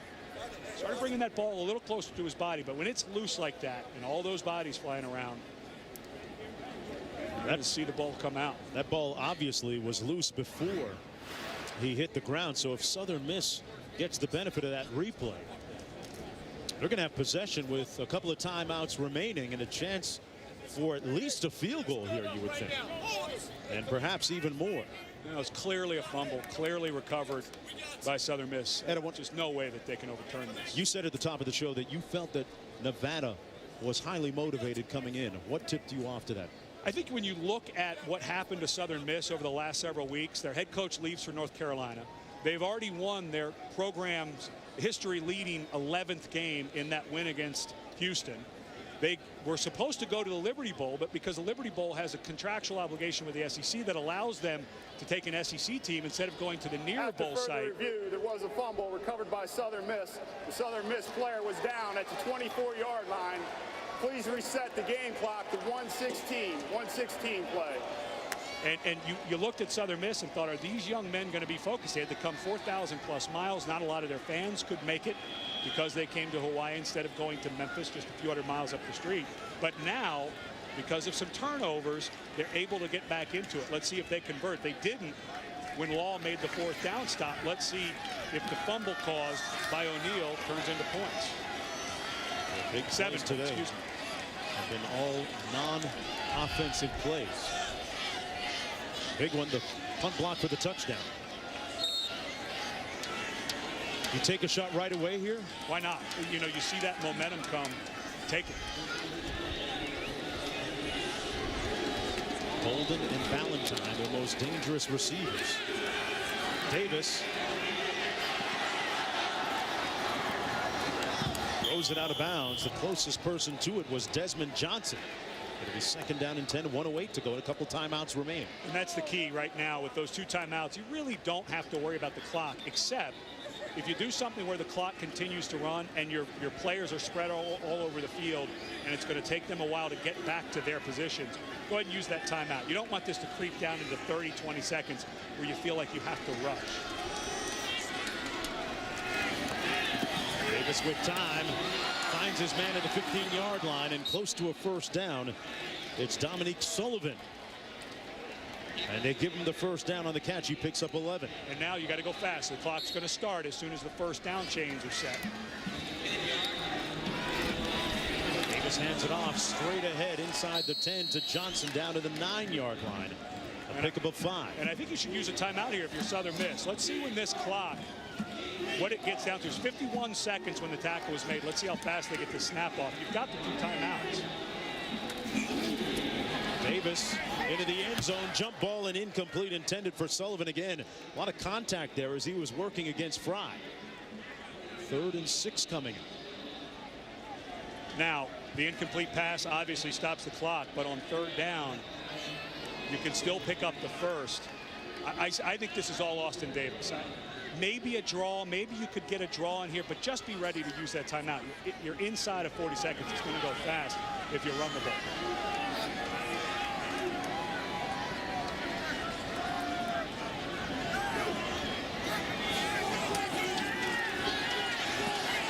Davis caught from behind and brought down at the 11-yard line. There's a flag down on the field in the end zone. Timeout. Southern Miss, their 2nd charge of the half. 30 seconds in line. And I believe they're going to get Thaddeus Brown in the back of the end zone for defensive holding, but Davis has got to go. You know, he went to take off and then he stopped. If he goes, I'm not sure he scores. Pardon me, that's Fry. Yeah, that's holding. No doubt about it. Can't blame Fry, though. If you're beat, it's going to be a touchdown. You might as well get the hold. This is going to be an automatic 1st down. Big break for Southern Miss. Holding, defense number 28. The penalty will be enforced half the distance to the goal line. Third down. Pardon me. It's not an automatic first because it's defensive holding, not pass interference. So Davis gets a little bit of a break. Half the distance to the goal, you're going to be third and short. And I think this third and short, to me, down here, you're thinking 7, not 3. This feels like maybe you try a fade. You do have some height advantage on the outside with your receivers. Valentine, perhaps the tallest of the group.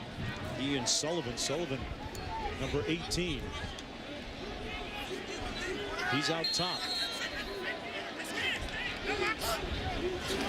He looks Sullivan's way. Incomplete. Looked like it hit him in the hands, but he didn't seem like he turned around in time. Well, and this is what's called the back shoulder fade, where usually when you run the fade, you lob it up.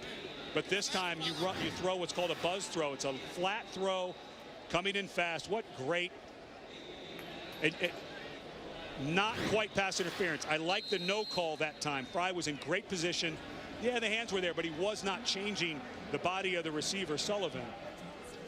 So you're looking at 4th down and 1, Ed. 24 seconds to go in the first half, and Southern Miss burning its final timeout, it looks like. What do you like coming up here, and how many plays do you have to run with that much time remaining, 24 seconds and no timeouts? Well, because you're so close to the end zone, I don't think you're as worried about the clock as you are getting this first down if you don't score. To me, I think you go for it here. I don't think you kick the field goal. It's a bowl game. It's Christmas Eve. What are you going to gain kicking a field goal here? I think you need a touchdown.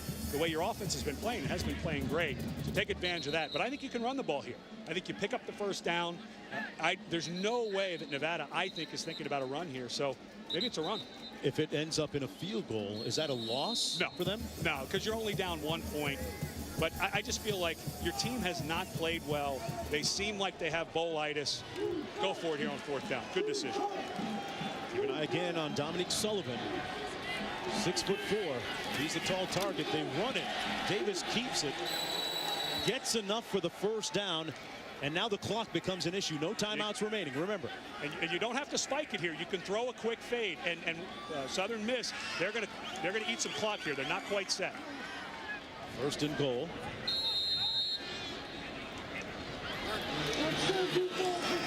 Davis throws it away, perhaps. And he threw it away. And that stops the clock. Intended for William Spike. Flag down on the field as well. I think we're going to get defensive holding again. Holding, number 8, defense. The hold was against an eligible receiver. Automatic first down after going half the distance.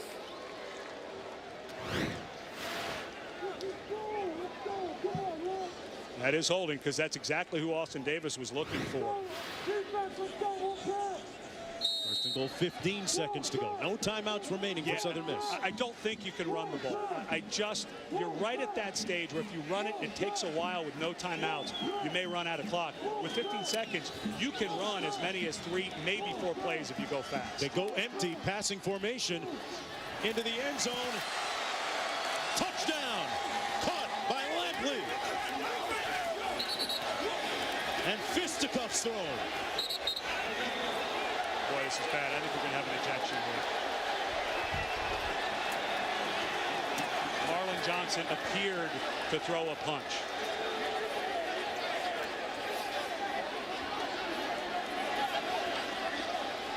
Well, it's nice to see the teams being separated as the officiating crew gets things under control in a brief moment of fisticuffs.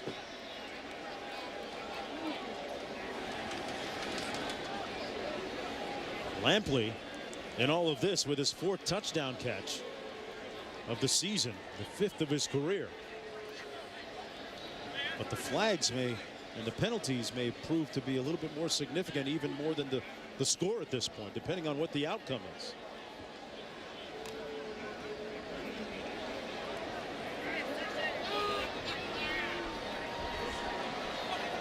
Well, the care quotient just went up a little bit, Ed.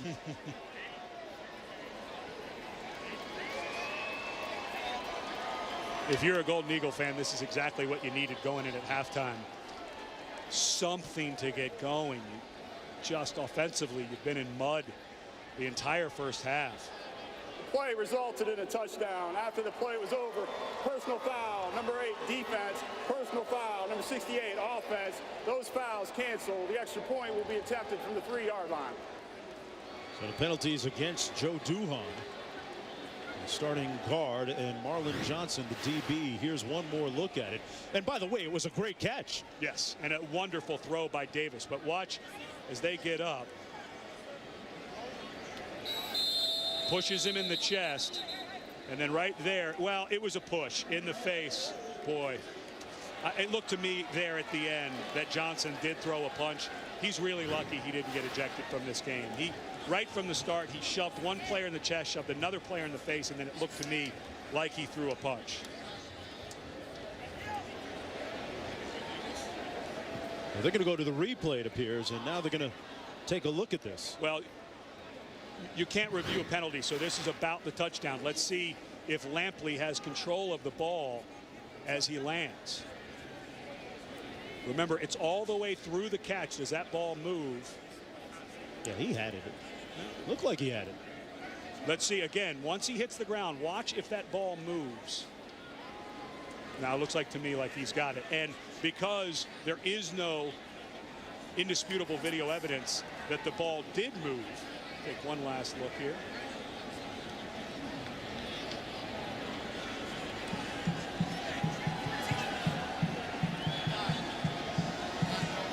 Again, you cannot see if the ball moves. His body is in the way, so this will stand as a touchdown, or should stand as a touchdown. Lampley may have thought that he was hit while he was on the ground or kicked, and he came up angry after making the touchdown catch. Well, and that's what started the... After further review, the ruling on the field is confirmed. Touchdown. And that's what started the fracas with Marlon Johnson, but Nevada very lucky that Johnson was not ejected from the ballgame. Johnson back to his sideline right now after briefly disappearing, and after all that, Southern Miss now lining up for the extra point.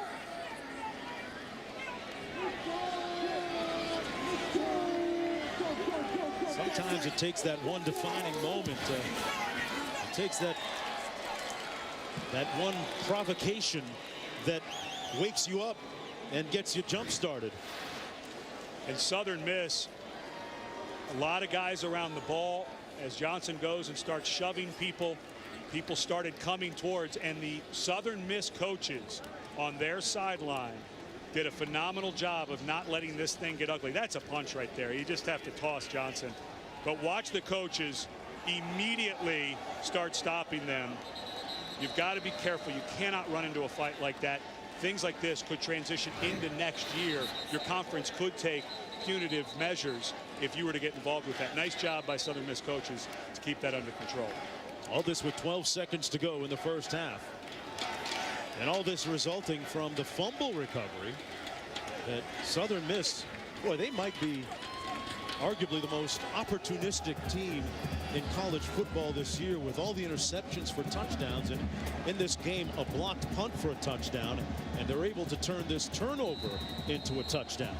They've scored 10 minutes in the last 109. 10 points in the last 109. 12 seconds to go. Now you think for Nevada, I would think Southern Miss is going to squib kick this, and for Nevada, don't do anything risky. Yeah, the momentum changed a lot there in the last couple of minutes of the half, but try to get greedy here.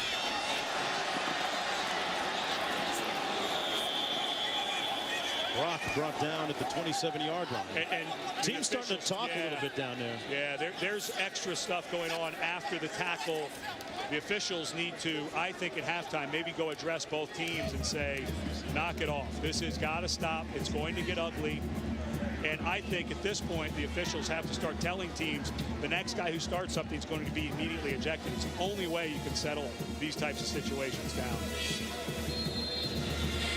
Well, earlier, we were questioning the motivation of the respective teams, and if you took a snapshot of the last 30 seconds, you'd have to say that right now they really are, got a lot of equity in this, invested. 7 seconds to go, and Fajardo takes the knee. And a memorable last couple of minutes. Nice to see that show of sportsmanship down on the field between Law and Fajardo. And in the last minute, it was the Golden Eagles laying down the law. Chris Ault's team trailing by a field goal at the end of the first half. 17-14. As Chris Ault tries to improve his bowl record to 3-6. And Southern Mississippi in their 10th consecutive bowl game, looking for their school record 12th win of the season. As we go downstairs to Jessica with Coach Fedora. Coach, you have a typically very high-scoring offense. How do you continue manufacturing points in the second half?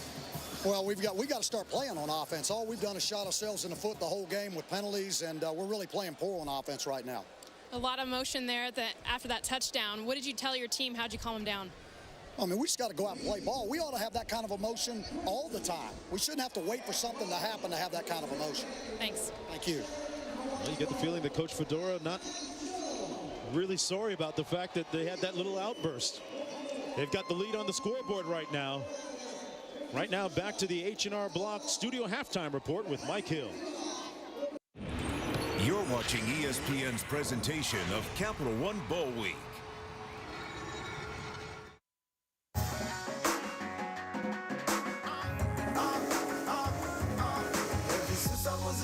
I've been dreaming about this. 'Twas the day before Christmas, and all through the island, the creatures were stirring with prints in the sand. Nevada, what do you wish for? Alternatives, choices, nothing more. Alas, you're not alone for this Christmas mystery. Southern Miss relishes a chance at school history. Well, in truth, a win would be nice, especially right here in paradise. This is one gift you must not ignore. A pre-Mele Kalikimaka fable in store.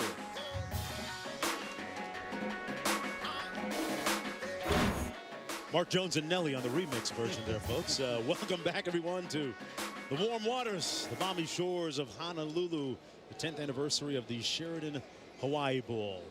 Aloha. Mele Kalikimaka, Mark Jones, Ed Cunningham, Jessica Mendoza down on the sidelines joining us in just a few moments. A very memorable end to the first half. Moving forward into the third quarter in wake of the fisticuffs, who has the advantage coming out of the locker room? Believe it or not, Southern Miss, I think they stole the momentum there in that last kind of 5 minutes. This game felt like it might get out of hand for Nevada, but now Southern Miss gets it back, and I think the question becomes, can Nevada answer? Because they got hit in the mouth pretty hard there at the end. They didn't do much to hurt themselves. Southern Miss gets a block punt, but they're doing nothing, Southern Miss, offensively. But you've got to think that that will get them some momentum in the second half. Right now, let's take a look at our H&R Block never settle play. Well, it's all about Khalid Wooten on this kickoff return. He is the outside safety. Does a nice job, stays on his feet. Good job by Titsworth, the kicker. Even though he doesn't make the tackle, he made Hester slow down and make a cut, and that allows Wooten to come up behind and time his hit on the ball perfectly to get a huge fumble on what, again, it looked like Southern Miss just trying to get some of that momentum back. They took it right away. Let's take a look at our first half stats brought to you by American Airlines. And, you know, when you look at those numbers, it underscores the point almost that statistically, Southern Miss was dominated by Nevada, 235 total yards to 109, yet the Golden Eagles have the lead at the end of the first half. 20 yards of offense in the second half for Ole Miss and 17 points. The return, this is Hester. It was Hester that had the great return and then subsequently fumbled it. A good play by Wooten. Let's check in with Jessica downstairs with Coach Ault. What did he have to say, Jessica? I spoke to Coach Ault how he was able to settle down Fajardo in that second quarter, and he said he was running quick routes off the run reads. What that did is it settled him down, but it also got the running game going. Defensively, he said his defensive backs need to cut out the holding penalties. Other than that, he said they look good, but he'd like to see some more turnovers. I really like the adjustment Ault made by going to that quick pass where the quarterback doesn't have to think. You set and throw, got his quarterback into a rhythm. This is Johnson on first down, picks up a few yards. What did you think of, speaking of quick, the fact that the Golden Eagles went to a quick tempo deal after a slow start. Did it help them? I always like going to that up tempo. Of course, there's that 20 total yards and 17 points in the second quarter. So didn't help that much on offense. Davis with the pass complete. Number 18, Dominique Sullivan. Sullivan close to the first down. The 3rd and short coming up. And of course, Larry Fedora has often run the hurry up. Of course, he installed that great offense at Oklahoma State a few years ago. And Davis keeps it himself for the first down at about the 37-yard line. Austin Davis, the starting quarterback. He's been a 4-year starter for Southern Mississippi. First player in school history to register over 10,000 total yards. He has usurped a lot of Brett Favre's records at the school. This time handing it off to Johnson. And Johnson brought down at the 37-yard line. Good tackle by Duke Williams. Austin Davis already has his degree in business administration and will have a master's in athletics and coaching administration this spring. And he said if football, depending on how that works out, he wants to be a high school coach. And someone said, well, what about a college coach? He said, no. I want a life and then a job, not a job and then a life. Interesting perspective. The pass complete. Johnson brought down immediately, though, by Marlon Johnson. And when you look at how Davis stacks up statistically, those are some pretty impressive numbers. And I think a lot of people that are around Hattiesburg remember that Brett Favre had such a huge junior year. And of course, he broke all of Favre's records, but actually a little bit down senior year. He was injured in a car crash, had to battle his way back, so didn't quite have the statistics his senior year that he had his junior year. But even if he had a breakout year, I still think Davis would have surpassed him. 3rd and 7 coming up. Quick 3-step drop pass complete, but short of the first down at the 45-yard line. Kelvin Bolden makes the catch, and 4th and short coming up. Well, no, I think you kicked this one. You got to ask today, right? Yeah, you do. But I think you've got to kick it. But it looks to me like Blake Anderson and Larry Fedora have gone to what Chris Ault did with their quarterback, Austin Davis. Each one of those throws was a set and throw. There wasn't a lot of drop back and reading. So I think both of these coaches realizing they just have to get their quarterbacks into some rhythm a little later for Davis than it was for Fajardo. Dane punts it from his own 34. Takes a Southern Miss bounce. And they've done a nice job at getting downfield to cover punts so far today. This one will be down to the 5-yard line, a 51-yard punt.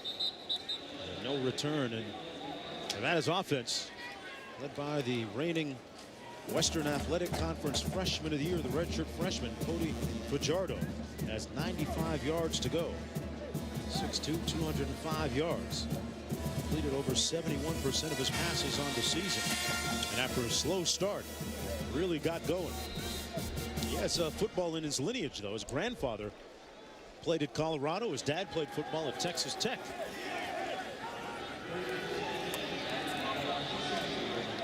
On 1st and 10. Hands it off to Mark, who had a very productive first half. Not so productive on that play. Stopped up by Law. Mark went for 163 yards in the first 30 minutes. Wow. Law having none of it that time. And it was Law who made that big stop on 4th down to get a little momentum back that led to a field goal. Didn't have to pick up much yardage. They were out just around the 50-yard line. So Law starting to become a leader, make some plays for this Southern Miss defense. Fajardo completes the pass. Number 32, Nick Hale, picks up about 3 on the play. 3rd and about 6 to go. What do they do here? And if you're Southern Miss, you're thinking slant. You're thinking someone on the outside is going to run a slant. That's where Aaron Bradley is lined up to the right, and also number 82, Trey Session.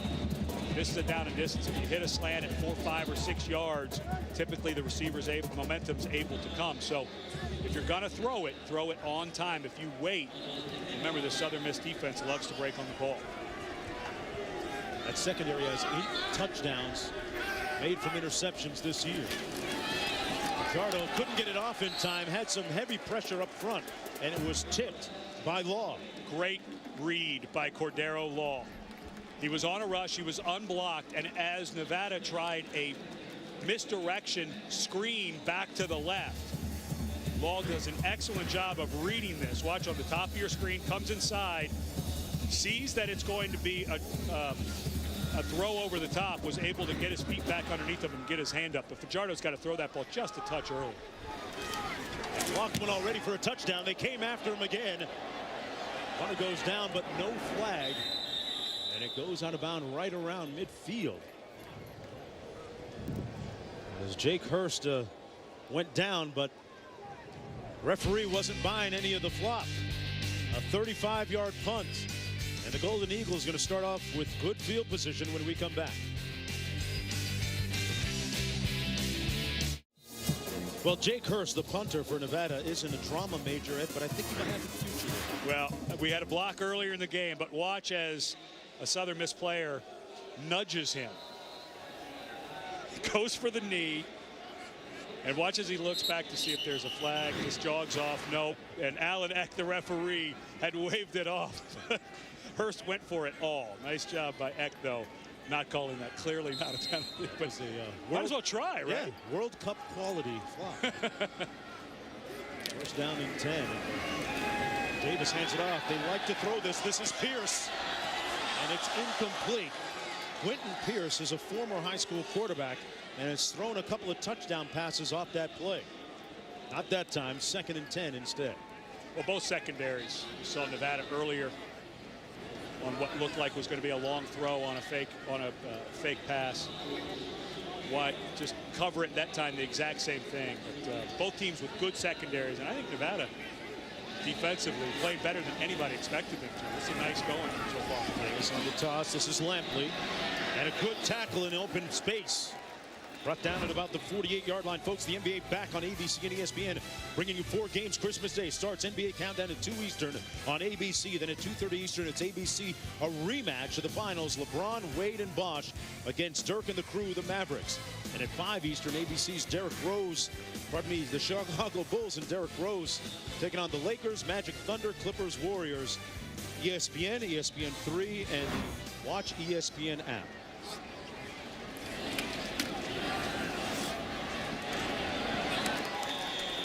Incomplete. Got a flag in the holding area of the offensive line.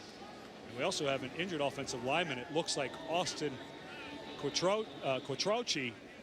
His right arm's a little dead. He was banged up in the Conference USA Championship game, and Jonathan Gary, the backup, had to come in. Hands to the face, number 99, defense, 15-yard penalty, automatic, first down. And that's Sam Foster. Instead of the hold, you get the illegal hands to the face, but Quattrochi is not looking like he feels 100%. And the way he's kind of dangling that right arm, it's the snapping arm. He's had a couple of snaps today that looked a little dead. Let's see if it affects, especially because Southern Miss works out of the shotgun so often. Let's see if it affects his snap. 1st and 10 coming.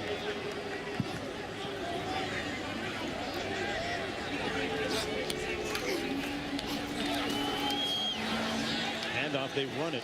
That's Woodyard stopped up. Number 93, Madonic making the play. And you know what? This defense you alluded to a few moments ago playing well, but we haven't said that guy's name all that much.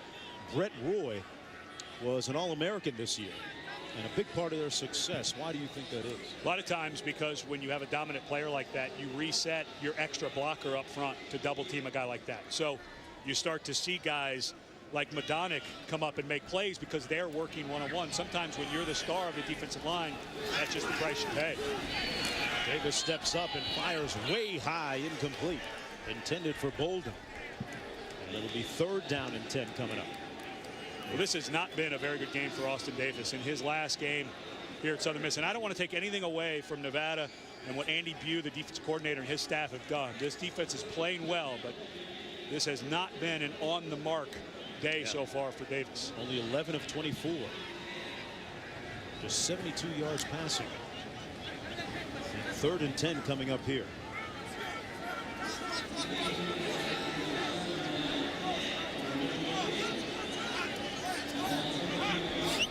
Woodyard in motion. Davis taking a shot up top. Incomplete, intended for Sullivan. He was working against Khalid Wooten. And it's 4th down coming up. And Sullivan made an error by slowing down during his route. He was running a go route. I don't think he thought Austin Davis was coming his way. And about midway through his route, he slowed down just a touch. And because of that, was overthrown. And as a result, Ratman comes in to try and attempt this field goal. 2 of 31 in the season coming in. Has one already today. And he pushes this one off to the right from 48 yards out. So Nevada's defense coming up with a little bit of a win there. They'll have the ball coming back when we come back to Honolulu.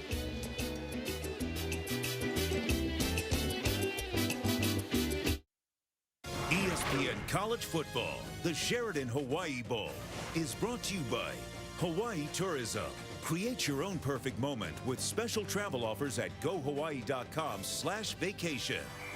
Taco Bell, think outside the bun. And PNC, for the achiever in you. Welcome back, everyone, to Honolulu, Hawaii. The next bowl up, the Advocare V100 Independence Bowl from Shreveport, featuring the Missouri Tigers and the North Carolina Tar Heels. That's Monday at 5 o'clock Eastern time on ESPN2. And through the raindrops, you can see that persisting rainbow that has existed since prior to kickoff. I have a feeling that was ordered up by the new Hawaii coach, Norm Chow. There you go. He knew people would be watching. Obviously, he's out. Will be out shortly on the recruiting trail. I think he ordered that up special, saying, hey, even when it's raining, it's beautiful. First down and 10 for Nevada. Fajardo keeps it after the ball fake and is upended at the 33-yard line. What do you make of the hire of Norm Chow for Hawaii, as McMacken actually had a year left on his contract here? I think it's a terrific hire. He's a guy who was born right here in Honolulu, Hawaii, has recruited much of his career on the islands when he was at all over the country, like BYU, USC. He's so well respected that I think he's going to be able to keep some recruits here in Hawaii. Some key guys won't go to the mainland now.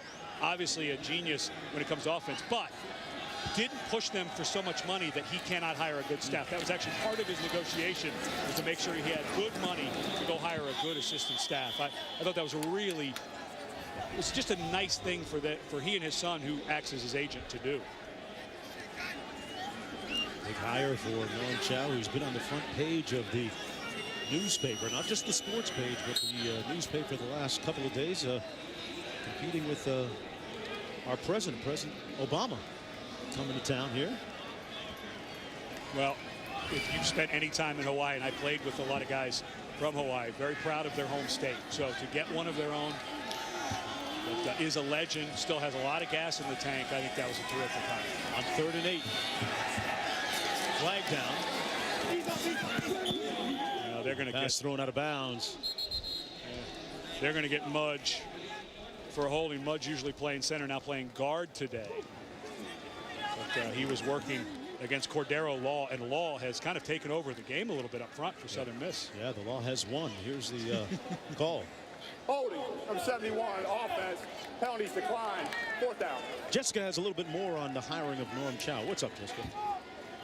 Players are getting a tan. I was talking to locals about Norm Chow, and I'll tell you what, consistently so much pride. But one of the biggest points they made was the fact that so many local recruits were going to BYU where he coached, going to SC when Norm Chow was there, North Carolina State, and finally they said our boys can stay home.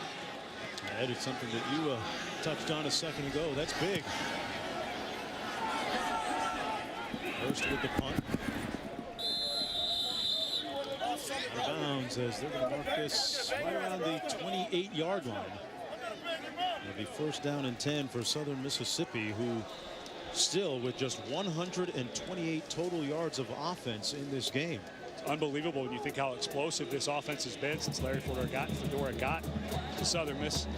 They're averaging under 3 yards per play today. It's just been How much of this is a factor? painful. How much do you think is this a factor of a little bit of an emotional letdown? That game against Houston was something they pointed to for weeks. A team that was headed to a BCS bowl. I think it has a lot to do with that. I think it has a lot to do with they're about to lose their coaching staff. Ellis Johnson's going to come in. Nobody's met him. They were over here when the announcement was made. I think a lot of factors of why they've struggled today. Here's Davis trying to get untracked. Nice catch by Johnson. And caught immediately at about the 31-yard line. Well, we say struggling in quotations, but they're still leading by 3 points with 8:06 to go here in the third quarter. 4-yard gain.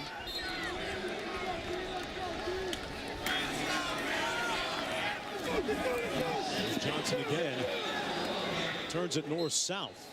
And they'll set up about a 3rd down and 3 to go. What do you like next, Ed? Well, they've been trying to go to the quick pass. So, you know, 3rd and short, spread them out.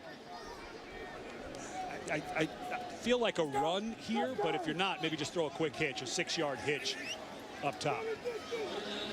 Davis hasn't been able to really connect on a long one downfield. Comes underneath, and there it is. As you talked about, Sullivan making the grab for the first down. A pickup of 6. And when you have a guy that's 6'4", not quite a hitch, he was almost like he was running a slant and then a quick stop. All he does is have to put his frame between himself and the cornerback, and that was an accurate throw by Davis. Got a timeout called by Nevada. Former quarterback Dominique Sullivan, pretty good as a receiver right there. More when we come back.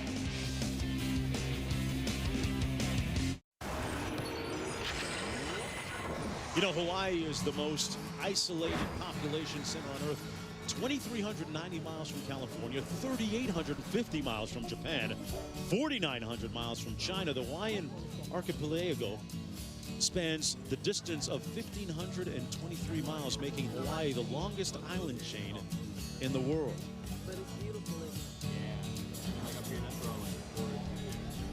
I didn't mind the 9.5-hour flight. I was only 6. I live in California. Do it every day.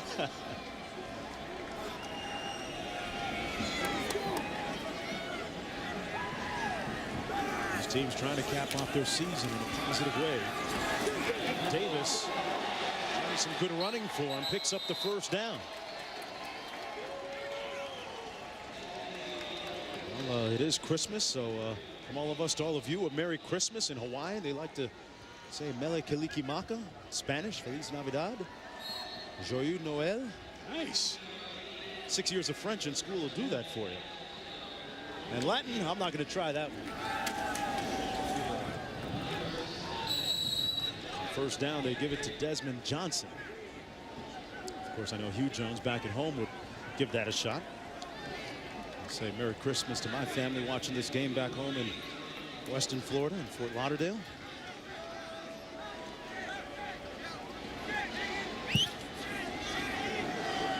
Approaching 6.5 minutes to go, 2nd down and 10 for Southern Miss. Davis, incomplete. Wow, in and out of the arms of Dominique Sullivan. Big miss right there. That's the most open I think I've seen a Southern Miss receiver the entire game. The ball thrown on time, accurately. Sullivan makes a nice cut. Fry can't quite gather himself, but turns to run right before the ball gets there. Now you get, instead of 1st and 10 at the 31-32, you get 3rd and 11, and now it looks like another unforced error by Southern Miss.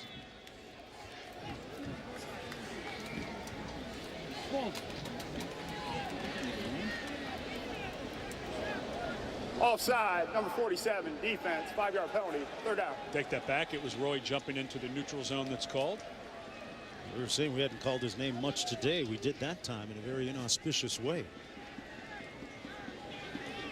Roy leads the team with 10 sacks this year. The All-American came to Nevada as a sinewy 205-pound walk-on safety.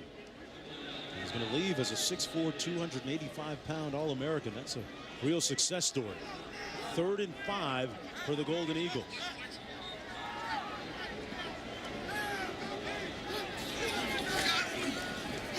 A little pressure coming. Boy, Sullivan zigged, and Davis thought he was going to zag. Incomplete, 4th and 5. This offense just cannot get out of its own way. And here you are on the plus side of the field, and Southern Miss, and this is the territory where you consider going for it. why not? You know, your offense hasn't done anything. And again, I think this has to be Davis. I think it's a short throw, a hitch, or a slant. But that corner route just looked terrible from the start. Well, they're 2 for 2 on 4th downs today. Davis with nowhere to throw and nowhere to go. Incomplete. The Wolfpack howling. And there's your guy, Roy. Although he does not make the sack, he comes clean, and Davis was never able to set his feet because Roy was hunting him down, and that gap was starting to close, and Davis knew it. Well, you see the face paint, kind of echoing the rage that he plays with, refusing to lose the individual battles. That's what his coaches tell us. But a lot of this has started with how well the Wolfpack have played in the secondary. Davis has nowhere to go. And Roy does a really nice job of coming down the line of scrimmage. And Rossetti doing the same thing. That's a pretty jacked up coach right there. Goes for the belly bump and gets knocked down. But that defensive staff should be jumping around. They're playing. We're saying a lot about what Southern Miss has done, but there's nobody open quite often for Austin Davis. Jardo high and incomplete. Intended for number 81, Aaron Bradley, who, by the way, has been maybe their best receiver on the field today. Remember, if you're just joining us, Richard Matthews has not played in this ball game because he has been injured. He was injured in the last game of the regular season against Idaho and was scheduled to play. And then we're told that he felt that he wasn't confident enough in the knee to actually go today. And with Matthews out, you already had Shane Anderson out with a concussion since November. And Corbin Laux is out with a stress fracture in his foot. So you're down your top 3 receivers. Jardo steps out of bounds at the 39-yard line. 3rd and long coming up. And just like Nevada had great coverage downfield on that last set of downs, good coverage that time by Southern Miss as Fajardo was rolling to his right. Every receiver was blanketed. A really nice job by Marquise Wheaton staying on his assignment instead of coming off and trying to come up and tackle the quarterback. 3rd and 10 from the 39 for Nevada. And its last game in the Western Athletic Conference. I feel like maybe a draw here. Good catch. Southern Miss off guard. Jardo brought down and sacked at the 35 by Law. Or Darrell Law. This is a tackle end line stunt. And Law is the man who finds himself coming free. His 8.5 sack of the year. Tackle end around to the inside. And Law does a wonderful job. There's an offensive lineman, Jeff Mead, standing there waiting for him. But that's the type of quickness and athletic ability Law has. And that's why the coaches pushed him so hard to bring up his work ethic. That's pretty good athleticism, making a guy whiff like that. Catch called on the play. Was it touched? It's loose, but was it touched? Nevada says it's their football, and it is. Well, and that's another huge mistake for Southern Miss. Tracy Lampley was back there. Yeah, but Hester might have made the hit. Hester. Yeah, and Hester, remember the young man who had the fumble on the kickoff return with a fair catch. Every team has something that they yell to say to get away, and Hester, as he's going into block, does not know where Lampley has set up. And another mistake by Hester on special teams. I'm not sure where it hit him. It hit his left foot. Team recovered. First down, Nevada. Yeah, that ball hit the left foot of Lampley. So watch as the ball comes through, and just an unfortunate, another error by Southern Miss, and a huge momentum change for Nevada. Now, you talk about room service. They got the ball at the 14-yard line. Different quarterback in the ball game now. It's Lantrip, and Lantrip, known more for his throwing ability, runs it this time inside the 10, down to about the 9-yard line. So a little change of pace here as Tyler Lantrip, who started the first 3 games of the season, comes in relief of Fajardo Why do you think that is right here? Well, and I don't think you can put it all on Fajardo. That the offense has been stumbling. They're not getting protection up front. But I think with a young quarterback, the fear may be, and I think it's the right decision. Let's go with the veteran guy, the senior who's been around, because we're in this game. We have some momentum. An interception would be terrible for Nevada. So I like this decision by all. Keeps it again. And brought down from behind by who else? The guy they call the law. But I don't like the play calling. Lantrip is not the runner that Fajardo is. He's more of a passing quarterback. 2 quarterback runs in a row, and it's obvious Lantrip doesn't quite have the speed of Fajardo. So if you're going to bring your thrower in, you've got to call some throws. You know, Law made life miserable for Case Keenum in that Conference USA title game, and he's doing the same for both Fajardo and Lantrip on this series. 3rd and 8 coming up.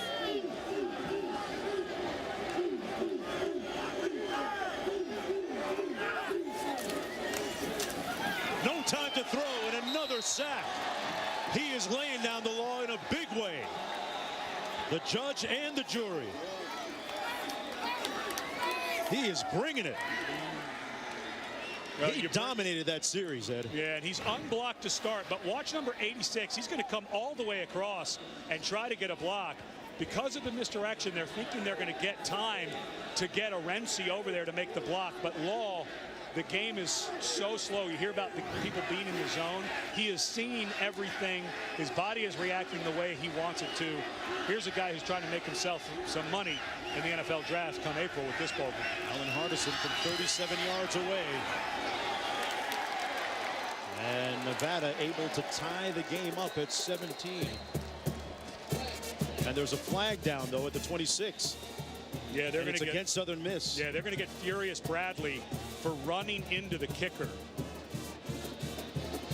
Now the question, it's only a 5-yard penalty if they call the running. Yeah, you can see right there, Eck hold up 5 yards. So I highly doubt that Chris Ault will take these 3 points off the board because it'd still be 4th and 10. So I suspect this is Running into the kicker, number 11, defense. The penalty is declined. The field goal was good. It was Bradley, Furious Bradley, that made the big punt block against Houston that changed the game. This time taking a shot and missing and you right into the kicker. And you teach kickers to do that. Once they hit the follow through, you teach them to leave their leg out because you always have one of the fast guys coming off the edge. And so give a little bit of credit there that time to Alan Hardison. Obviously these guys, we saw Jake Hurst with his acting skills. That time do they teach that too? Of course they do.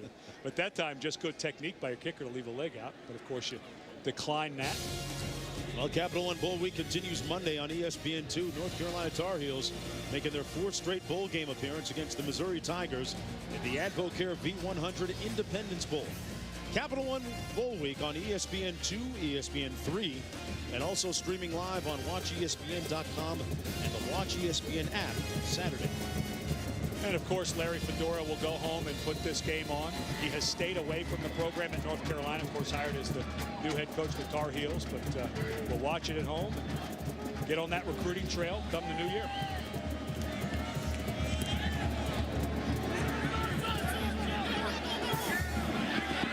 This is Hester, who had a good kickoff return earlier, albeit fumbled. This time out to the 31-yard line. What do you make of Larry Fedora, the head coach on the sidelines today for Southern Miss? After today, the head coach for North Carolina. How does he fit at North Carolina? You hear whispers about that program being a sleeping giant. It was roaring when Mac Brown had it. Here, yeah, and give Mac Brown credit. He was winning 10, 11 games, and that was back when Florida State was at their complete peak. And talking to Fedora, he said the entire athletic department is a top 10 athletic department. We'd like to get the football team there, but remember the NCAA is hanging out there. And do not try to compare North Carolina to what just happened to Ohio State because there's potential academic fraud, which could look at a bigger penalty for North Carolina than Ohio State was just handed down. This is Johnson on the run, close to the first down. Nice run that time by Desmond Johnson. They give him the first down with 2:32 to go. And boy, that's got to be tricky when you talk about Fedora admitting to us that part of the job right now, he's putting together another staff while he's coaching with this one. That was the longest play we saw previously, and this one is Johnson. You know you're having a tough day when the longest run is by your punter. And that was on the fake from his own end zone when Ratman took off for the first down. But it's a rough day. You know, if I'm a North Carolina fan and I'm watching this game, I'm saying, where's that great offense that we expect to get to Chapel Hill? They have one. Just let's not take away from Nevada how well they've played defensively. Johnson into the boundary, comes up a couple yards short of the first down. Third down and about 2 or 3 to go. And this, to me, if you're being aggressive as a coach and as a play caller, you're right at midfield. You're in that area where if it's 4th and short, you might go for it. So I think this could be an aggressive play call for Fedora and his offensive coordinator, Blake Anderson. Under a minute and a half to go in the third quarter. Maybe you get a play fake to Woodyard, the running back. See if you can't take one over the top.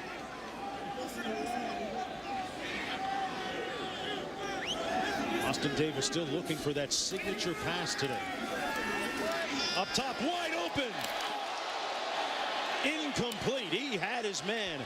Woodyard gotten in behind, and if that's thrown right, that's 6 points. Well, this is what is called a wheel route by the running back. It's a out and up. And watch Woodyard was clear, wide open, walks in for the end zone if this ball is not overthrown. And Austin Davis just has not been himself today. He just has not quite been as accurate and efficient as he's been throughout his career.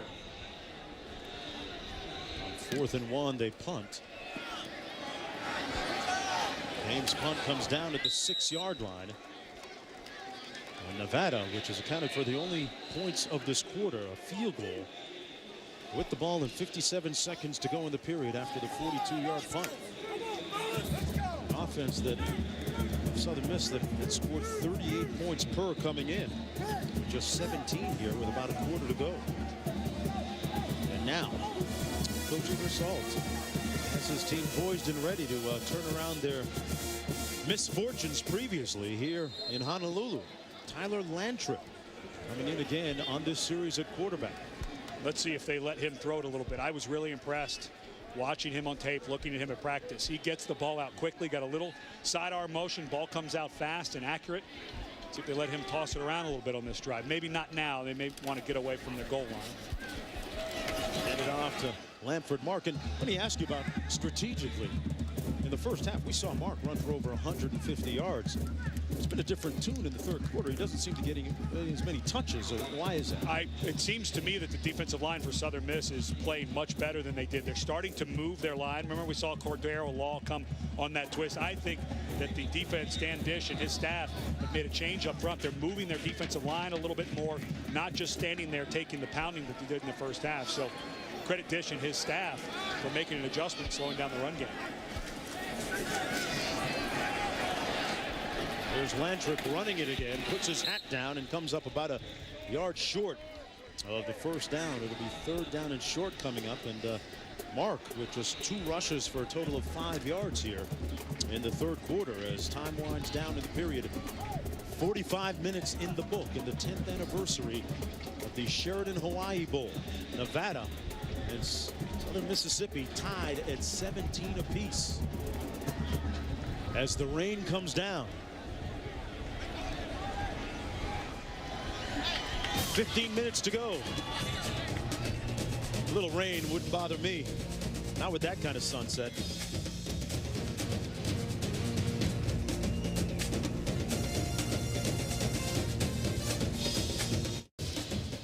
Welcome back, everyone, to Honolulu. Time now to take a look at our Vonage game summary. Well, for Nevada in the second half, have not been able to get the running game going at all. Made a change at quarterback, although they're still running the ball quite a bit with Lantrip in there. But Cordero Law has taken this game over. He has been unbelievable here in the second half. They're moving him around. They're allowing him to use his athleticism. And it seems to me like he may be in the head of the Wolfpack at the moment. Let's go downstairs to Jessica. What's the vibe on the sidelines from Southern Miss? Well, standing behind their bench, there's been about 3 or 4 different coaches that have said, hey, you guys, we need enthusiasm. That is the key to winning this game. We get enthusiasm, we win. The reaction, frustration. There's definitely a lack of emotion on this sideline. See how they respond with 15 minutes to play. Nice tackle there by Ronnie Thornton. Probably enough to get the first down, or was it? Fourth down coming up. It's going to be close, but he looks like he's a little bit short. And I think you punt this. I do not. You're too deep. Southern Miss offensively has not been good the entire ball game. Don't get risky here. I didn't mind when Alt got risky at about the 50-yard line in the first half, even though it blew up in his face a little bit for 3 points for Southern Miss. This is the right call here. Tracy Lampley poised and standing in his own 45. 7th punt of the day for Hurst. Behind spiral. A fair catch called at the 42-yard line. Same number as the yards on the punt. 1st and 10, and at the top of the hour, Lanford Mark with 167 rushing yards. 61 shy of a bowl record. Had a slow third quarter, though. Here in the 10th edition of the Sheridan Hawaii Bowl. Southern Mississippi looking for its school record 12th win of the season. And this is the last game for the head coach, Larry Fedora, who will be moving on as the head coach of North Carolina. A good play by Davis. He saw nothing was happening as they tried to set up that pass to Lampley. And 2nd and 10 coming up. And you have to give credit to Andy Bew, the defensive coordinator. Played here at Nevada, came back, spent 3 years at Stanford, but he and his staff, there's Bew on the right, he and his staff they have not been confused by anything today. They've been in great position. And how many times have we seen receivers open? It has been few and far between. Davis on the pitch. Lampley trying to get to the edge. A nice straight arm. They're going to mark him out of bounds right around midfield, about 2 yards short of the first down. It'll be 3rd down and 2 in a good part of the field. They went for it last time. They were in this exact position. Let's see if they do it again.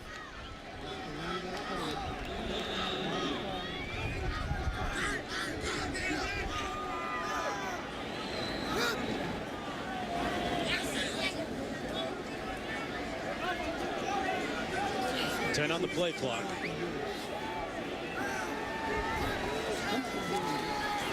Davis on the slant, incomplete. Man, Sullivan is having a tough day. That's the 2nd drop that hit him right in the hands. It's unbelievable how things go sometimes, and in what is looking like a defensive struggle, outruns the punt unit for Southern Miss. Let me ask you this: at what point does Sullivan get fired? That's the problem. When your offense is going bad, a lot of times everything starts to get bad. Okay. That's the 2nd drop by Sullivan, but it's not like the quarterback's been put on the right spot every time today either, so everybody's been struggling. James punt fielded at the 11-yard line by Wooten. A 39-yard punt, and boy, what a day for the senior, for Darrell Law. He made life miserable last week for Case Keenum. And he has been the singular, indelible image here in the 2nd half, up front defensively especially.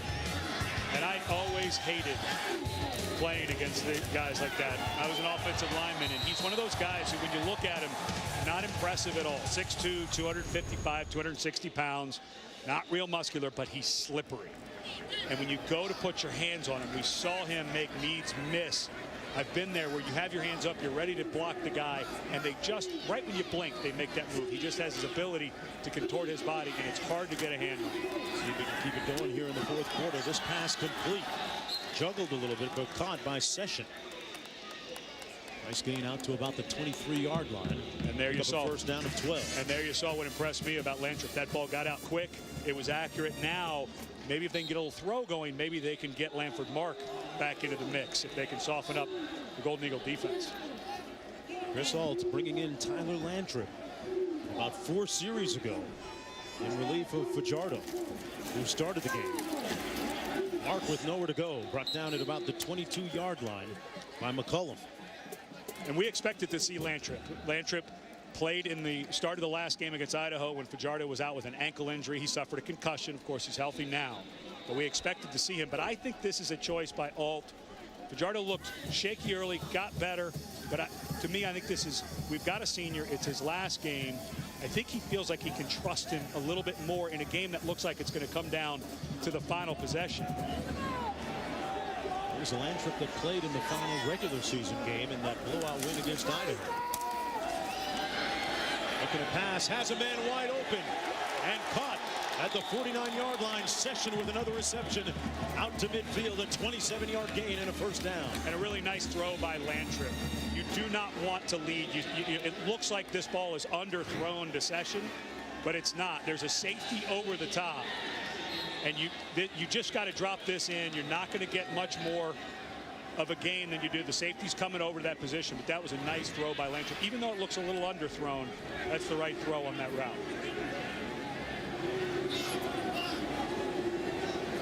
12.5 to go, first and 10 for the Wolfpack. Mark stopped up right around the 50-yard line. His hat comes off, and he goes down at the 47-yard line. Thornton making the stop on the play. Thornton had a huge play in that Conference USA game. You mentioned the blocked punt, but he also had an interception return for a touchdown, forcing they had two interceptions in that game. Case Keenum had come into the game with only 3 interceptions on the entire year, so a pretty good defensive effort. Second down and 9.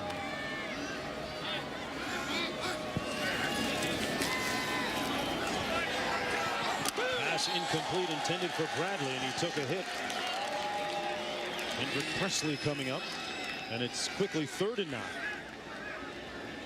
And now we get to see Landrip in that arm. Down in distance where receivers have to, and for Southern Miss, we have not seen a lot of blitzes called by Dan Dish. Has not had to because Law and those guys getting some pressure. So you're thinking coverage here. So now it's about looking at what is the coverage and what route. You look like you're going to have cover 2, which means the corners are going to try to force the guys into the middle of the field. So maybe a slant or a post. 3rd and 9. They set up the screen. The pass complete to Jefferson. And Jefferson brought down short. Right around midfield, and 4th down coming up. Do you punt it here? Looks like yes. You're going to. If it were 4th and 1 or 2 at this position, I think you could make an argument. But in a game that is really starting to feel like there's going to have to be some type of big play. Both of these offenses kind of hit a brick wall here in the second half. Combined, they were averaging about 71 points coming into this game. 8th punt.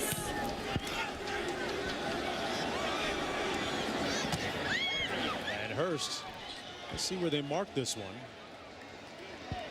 They mark it right around the 10-yard line. Good angle kick by Hurst. 40-yard punt by Jake Hurst. Southern Mississippi 90 yards away when we come back to Honolulu, looking for that school record 12th win.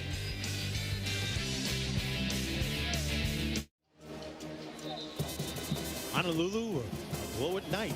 Capital One Bowl Week continues. 2 games Tuesday on ESPN. First at 4:30, Western Michigan, and its high-powered passing attack led by Alex Carter meets Purdue in the Little Caesars Bowl. And at 8 Eastern, 2 teams who finished the season strong face off as Louisville takes on North Carolina State in the Belk Bowl.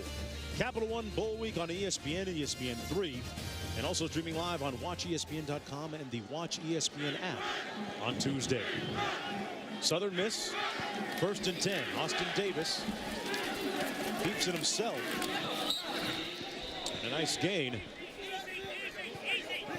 Made a run by the quarterback, who's known more for his throwing. Yeah, made a change at center. We saw earlier Austin Quattrochi was injured. Looked like his right arm was bothering him. Missed most of the Conference USA Championship game. So Jonathan Gary comes in, a sophomore, to replace him. Let's make sure these exchanges are clean for Southern Miss. Oh, and a nice burst by Woodyard. Woodyard in open field. And rocked at the 45, but a nice gain on the play. And Woodyard took a big hit from Duke Williams. I'm impressed. And he's still down. And that looked to me like a clean hit. Led with the shoulder, below the shoulder. But that's just a safety making a great play when it looked like it might go the distance. Watch number 20 close here. Good blocking downfield by the receivers. clean hit. Did not lead with his helmet, did not launch into the head. You saw the face up. You know, that's the one thing in college football. The rule is, do they target at the shoulders or above? And you could see number 20 never dropped his head, kept his face up, did not drive his helmet into the what would be kind of the chin and jaw area. But again, it's that face up. That's the thing you should look for, especially in slow motion, is the player leading with his face instead of the top of his helmet? That time, number 20 led with his face. Good tackle. No flag on the play. We'll check on Woodyard when we come back, and he looks to be okay.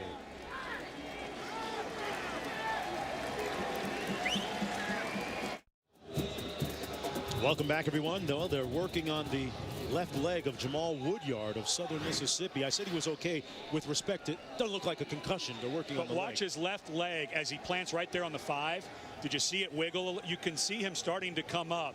So it had nothing to do with the nice hit by Duke Williams. It looked like that left knee structurally may have been damaged when he planted to make a cut right there on the 5 of the 50-yard line.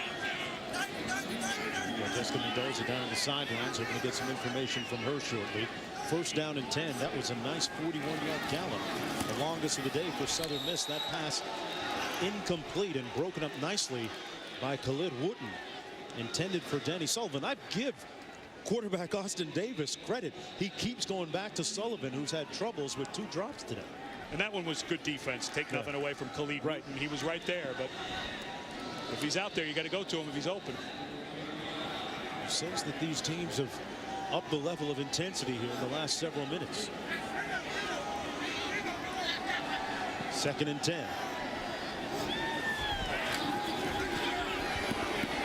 Davis takes off and is brought down at the 46-yard line. Good tackle on the play by Johnson. 6'2" senior. It's a 3rd and long coming up. He has good range. I can see why he's been invited to play in the Senior Bowl. James Michael Johnson, when you watch him from that middle linebacker spot, he closes well, he reads well, he's got good size, he's plenty big enough to play at the next level. This guy's going to get a nice hard look. He's going to get worked really hard at that Senior Bowl. That is no joke. That's not a vacation. 3rd and 12. Davis has missed his last 7 passes in a row. Completes this one.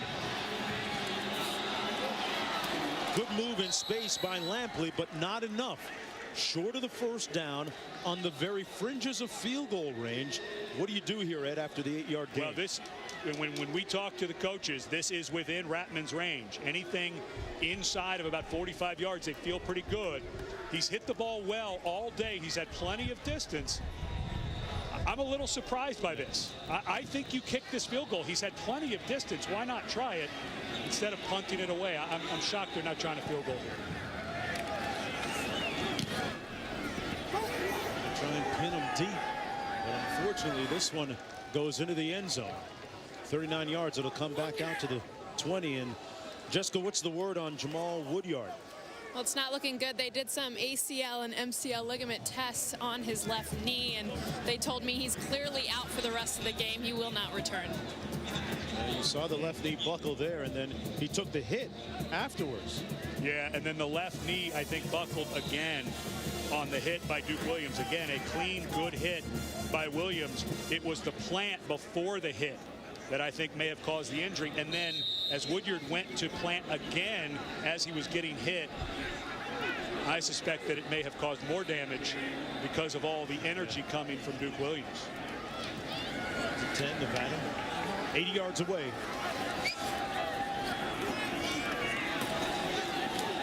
Lanford Mark picks up 5, has 6 consecutive 100-yard games, including tonight's. And if there is anything that this Pistol offense is designed to do is, at this point in the game, try to get that run game going again to eat clock, manage it.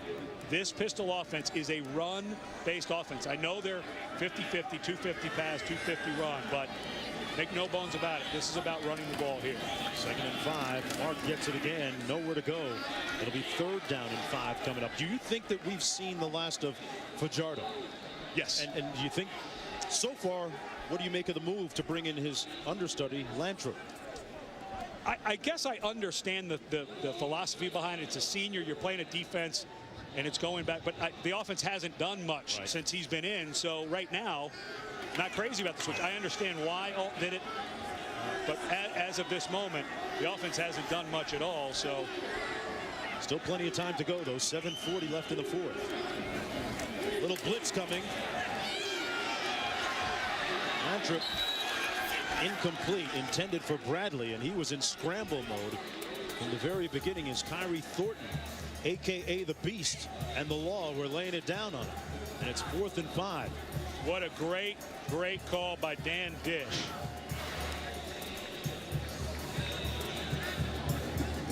He brings number 26, Kendrick Presley, from deep in the safety. Even though it's picked up by Mark, Lantrip had to move out of the way, and they couldn't pick it up. Bounces at the 43. Takes a Wolfpack bounce all the way down to the 32-yard line. Neither team's offense able to get on track. The 43-yard punt. Austin Davis, highly acclaimed, All-Conference USA, broke Brett Favre's record at Southern Miss, trying to live up to the hype when we come back.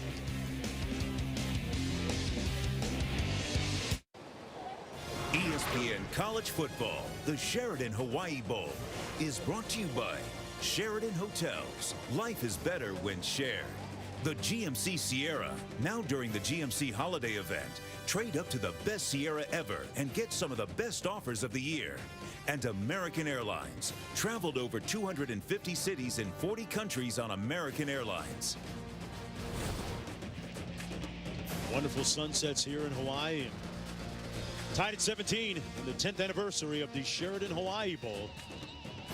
Nevada playing its last game as a member of the WAC against Conference USA's Southern Miss. This week on Monday Night Football, Falcons taking on the Saints, 8:30 Eastern Time on ESPN. Coverage begins at 7 with Monday Night Countdown served by Applebee's. A great matchup. 1st and 10 for the Golden Eagles, and a little premature movement. Yeah, Jonathan Gary in there for the injured Austin Kotrochi. Snap infraction, offense, number 78, 5-yard penalty, first down. He moved before he snapped the ball, which is obviously a number. You know, I think this is a good example of when you give defenses a long time to prepare. It's almost, you know, people talk about Georgia Tech and how hard they are to defend. Both these teams run offenses that are hard to defend, but with extra practice, as soon as finals are over, players can watch more film, they have more time. But I think both of these defenses deserve a lot of credit. The offenses have not been great, but I think a lot of it is these defenses have been so well prepared, played so physically, has a lot to do with this score. This is Lampley, nowhere to go. Lampley was the MVP of that Conference USA Championship game, the upset against Houston. But tonight, these teams with that's mind-blowing. Fewer first downs than punts. That's mind-blowing. When you talk about two of the top 20 offenses in the country, 2 of 14 teams that average over 200 yards passing and rushing, almost perfectly balanced both these clubs, to be tied at 17, just over 7 minutes left, and more punts than first down. Never would have guessed that for the Sheridan Hawaii. Davis rifles it complete, and he hangs onto it. Sullivan in open space. They kept going back to him despite the 2 drops, and he repays their faith with a big play. Well, and Isaiah Fry took the chance of trying to knock this away, but gets there just a click late. Dominique Sullivan, because of the gamble by Fry. You tell defensive backs, if you're going to go for the ball, try to go through at least a piece of the receiver. So if you don't get it, you either knock him off of his run or you knock him down. That time Fry did it. 42-yard gain. Davis looking to throw it downfield and overshoots an open man. Incomplete. Quentin Pierce. Another opportunity falling by the wayside for Davis. And there was James Michael Johnson again coming from his linebacker spot. I'm really impressed with Johnson for Nevada. That was wide open, and the reason that Austin Davis couldn't wait to throw that ball is because of the speed of Johnson. Comes off the edge. He can really run, and it doesn't look like much, but because Davis knows he's there, he has to throw it earlier than he wants. Got that heat coming. 2nd down and 10. Mark that down as a hurry. Sullivan split to the bottom of your screen, made the big 42-yard gain a moment ago. Open over the middle of the field, complete to Splight. And he's brought down 1st and goal from the 7-yard line. Williams spiked. The 5'10 senior picks up 19, and this offense is cranking it out now. 1st and goal.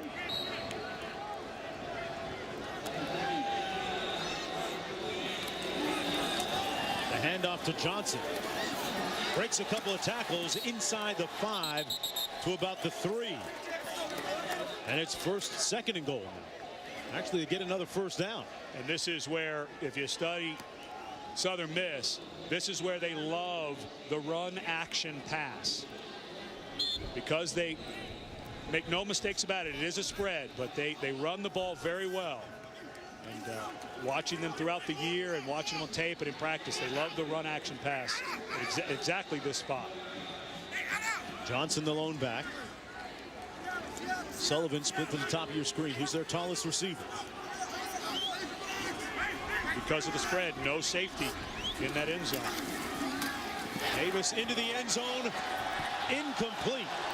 Intended for Ballantyne. Well, they had it. Ballantyne ran a great route with the best hands on the team. He runs a corner. Ball was thrown just a little bit flat. You want more air on this ball so that the receiver has time to make an adjustment, but just slightly overthrown and a little too flat.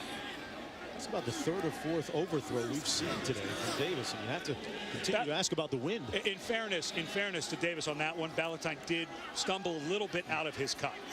So you have to take all of those into consideration when talking about the accuracy of the quarterback. 3rd and goal. Plenty of time. Touchdown. Bolden.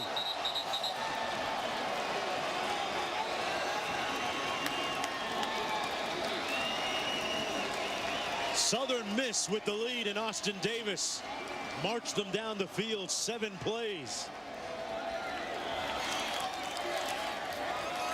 Bolden came all the way across the formation. They had the mismatch they wanted. A linebacker was trying to cover the fastest receiver. And Davis did a nice job of eluding a little bit of a rush to find him. Extra point good, and a 7-point lead for Southern Mississippi on Kelvin Bolden's 7th touchdown catch of the season. Bolden, you're going to see him come right across the formation, and he finds himself one-on-one against a linebacker who tries his best to hold him, but a good job by Davis as he eludes the rush and finds the man known as Peanut. Yeah, I love that. You know, he initially committed to Mississippi State and then changed his mind. He said, hey, I wanted to win a championship, and Southern Mississippi had a reputation for doing just that in their conference. Has his mom and dad here, already has his degree. You know, and you talk about a guy choosing Southern Miss over Mississippi State. This is a great program. 18 years in a row, they have had a winning record. Florida, Florida State, and Virginia Tech are the only schools that have more consecutive winning seasons. Of course, Florida's may end if they can't beat Ohio State this year in the Tax Slayer Gator Bowl. But Larry Fedora took over for Jeff Bauer, who had a wonderful run as a head coach. A lot of people wondered about that change when Fedora came in, and now the keys will be turned over to Ellis Johnson. But this has been a program through time that has played some top ball. Ellis Johnson, the now former defensive coordinator for Steve Spurrier in South Carolina. 59-year-old will take over after the game. 5:48 to go. Southern Mississippi now on the brink of a school record 12th victory. Just 2 defeats. As the rain comes down a little bit stronger here. Brock on the return. And Kendall Brock weaves his way out to the 23-yard line. And for me, if I'm Chris Ault, it's almost like you've been playing with fire with this Southern Miss. So I think it's 4-down territory for them. Kind of this whole drive, actually. Big time changing of the guard, meanwhile, back with Southern Miss. When you talk about not only what we talked with Larry Fedora leaving for North Carolina, Richard Giannini, the athletic director, retiring after 13 years. And those two, Fedora and him, had a very special relationship. And that factored into the fact that, hey, he wanted to stay, Fedora did, and finish the job for the bowl game.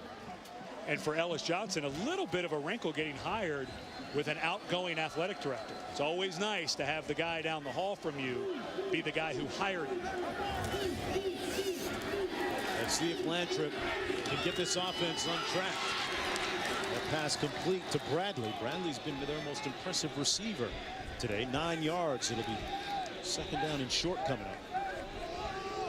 Well, Kaepernick's not here anymore, but they do have 36 come from behind wins, 2 of them coming this year. Kaepernick now with the San Francisco 49ers, second-round pick, led them to a great year last year, just 1 loss. A big win against Boise State. 2nd and 1 coming up. Mark dashes the front and gets the first down.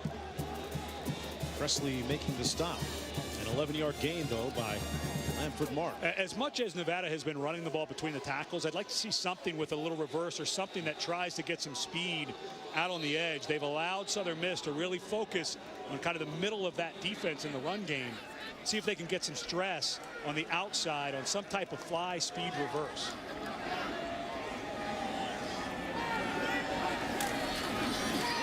Landry off the play action. Throws up a duck. And it's incomplete. Intended for Bradley. Well, that was up there for a long time. The ball just didn't come out of his hands. Looked like Law was in the backfield there with the pressure. Shocker. I mean, how many times have we said that tonight? But they got some good nicknames up front. You see Law, they've got Thornton, Kyrie Thornton, 98. They call him the Beast. They've got Terrence Pope. They call him the Pope. Well, those aren't very creative. I just go by the Cunningham, I guess. Come on, the Jones, call the play. Landry overthrows his receiver, who was wide open, Joe Huber. And in a blink, it's 3rd down and 10. Matter with 2 timeouts remaining, and maybe working against the clock. Yeah, to me, again, I think you're in 4-down territory. You're playing with fire with this Southern Miss offense. They came out, they went right down the field, scored 7. So with 4:30 and change left at 3rd down, you know, you're thinking of something. Obviously, you want the first, but your quarterback needs to know 7-8 yards is a pretty good play right here because we're likely going for it on 4th.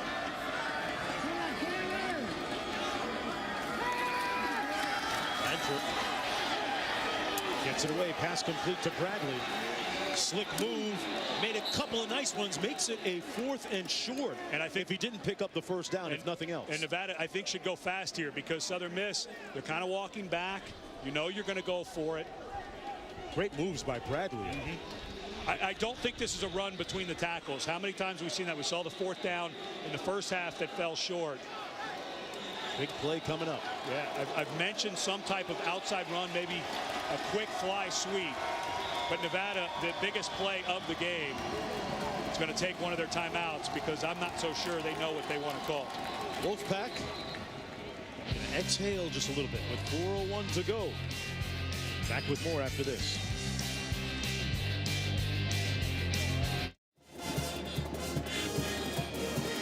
Welcome back, everyone, to Honolulu. Just a reminder, for more coverage at the end of our game, log on to ESPN 3 for the trophy presentation here on the Hawaiian Airlines field at Aloha Stadium. This is the Sheridan Hawaii Bowl, the 10th anniversary. 10th chapter has been a pretty memorable one for a couple of different reasons. And I think this is the trophy play. 4th and short. Like I said, the defensive line for Southern Miss has played much better. I would imagine they're going to have some type of stunt up front to try to get some penetration on 4th and short. So maybe a play action pass. And we have not seen much use of the tight end by Nevada this afternoon. Renzi has been a big factor for them during the course of the year. Aaron Bradley, number 81, has been their most productive receiver. Let's see what they do. 4th and 1. Down 7.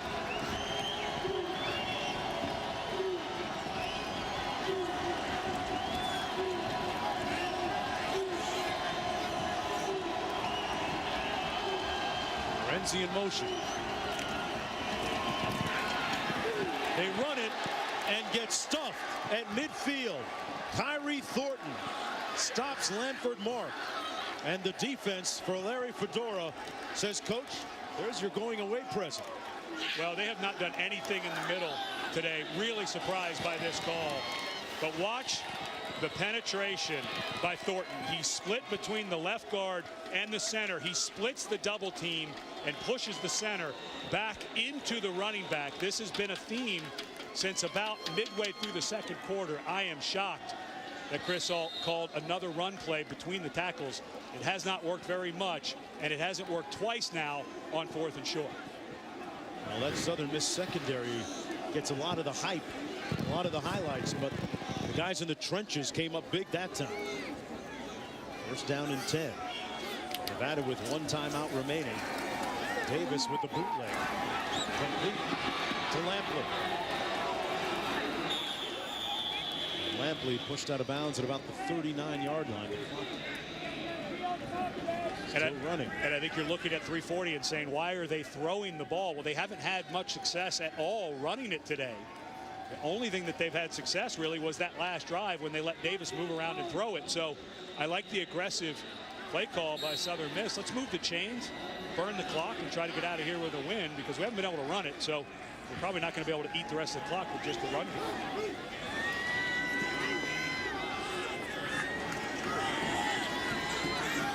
Davis' stats haven't been stellar today.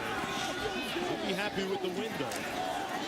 Johnson cuts it north-south, keeps those legs churning, and picks up another Golden Eagle first down at the 26. Well, if you question their motivation coming into the game, they certainly look like they're playing for something now. We have a man down at the 37-yard line. That's Green, Jeremiah Green, for the Wolfpack.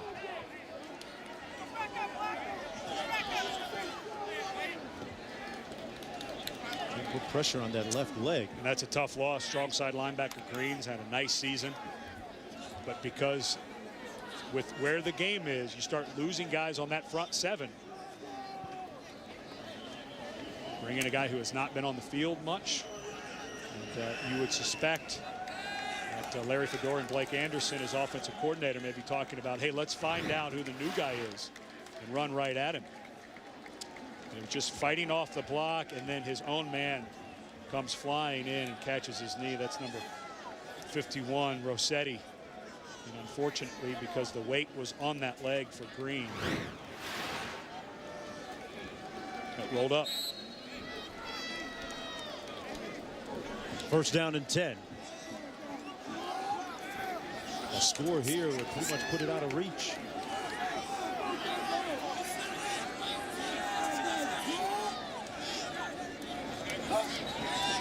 Johnson beside Davis.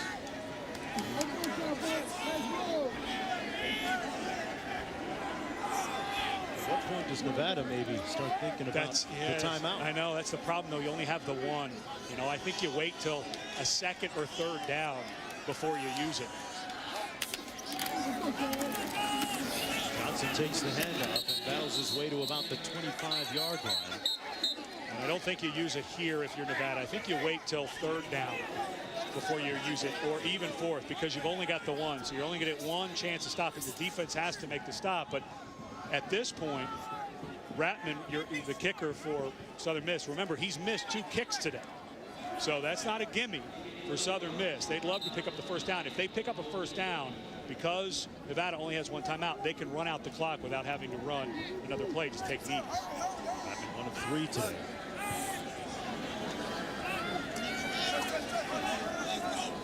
Clock really in favor of Southern Miss right now. Johnson on the top. Going to stay in bounds and stay on his feet, too. Hey, why not? All the way down to the 16-yard line, about a yard short of the first down, or right at the stripe. They're going to give him the first down, actually. He got it. And this ball game with 1 timeout, Southern Miss, why would they take a timeout here? Excuse me. It looked to me like he pointed, the referee pointed, but that was Nevada taking the timeout. You could see Fedora there saying they have 0 left. So confused why Southern Miss would take a timeout. But if you look at the chart with 1 timeout left, excuse me, now with no timeouts left, Nevada cannot stop the game. They can't stop the clock. So Southern Miss should just take a knee. There's no reason to run it, no reason to worry about some type of fumble or mishandle on a snap or a handoff. But a tough day offensively is going to finish with that one drive they needed, and they got it there late in the fourth quarter for Southern Miss. Austin Davis today just 18 of 41 for 164 yards. Has a couple of touchdown passes. Hasn't really been what we would call a stellar day for him. But a school record 12th win is what Larry Fedora and his team were talking about. That was the objective coming in. Little victory formation here. Davis takes a knee. And Nevada helpless to stop the clock. And right now it's all about the Gatorade planning. And on the East Coast, we're about 17 minutes away from Christmas. Christmas coming a little early for the people of Hattiesburg right now. Amazing year. And, of course, there's Central Time, right? Ellis Johnson, I think, was a very good hire. I know people were upset, not able to go to the Liberty Bowl, which would have been an easy drive for them. Wondered about Ellis Johnson. I think he's going to do a fantastic job. This program has longevity. It's been around for a long time, and I think Ellis Johnson's going to continue that. Davis takes a knee. Just I want to wish everyone at home a Merry Christmas. Wife Sarah, kids Shay, Glory, and Sophia, parents, as Christmas starts on the sidelines. It'd be a shame to spoil that beautiful lay around his neck with Gatorade, Ed. They will get their school record 12th win, and Nevada, meanwhile, will fall to 7-6. And you have to give a lot of credit to Chris Alt and his staff. You think about the guys that they lost offensively, led by Colin Kaepernick, obviously a second-round pick in the NFL draft. But to come back, put together an offense like they did, find a young quarterback in Fajardo. And there goes the mini Gatorade. But give Chris Alt and his staff a lot of credit. For a season that could have gone awry with a 1-3 start, they held it together pretty nicely. And moving into the Mountain West next year, looking pretty good with some of the offensive players they have coming back. The Brain Trust meeting at midfield. And the Capital One player of the game goes to Cardero Law, who really changed the complexion of things in the third quarter with his incessant pressure and resolve up front.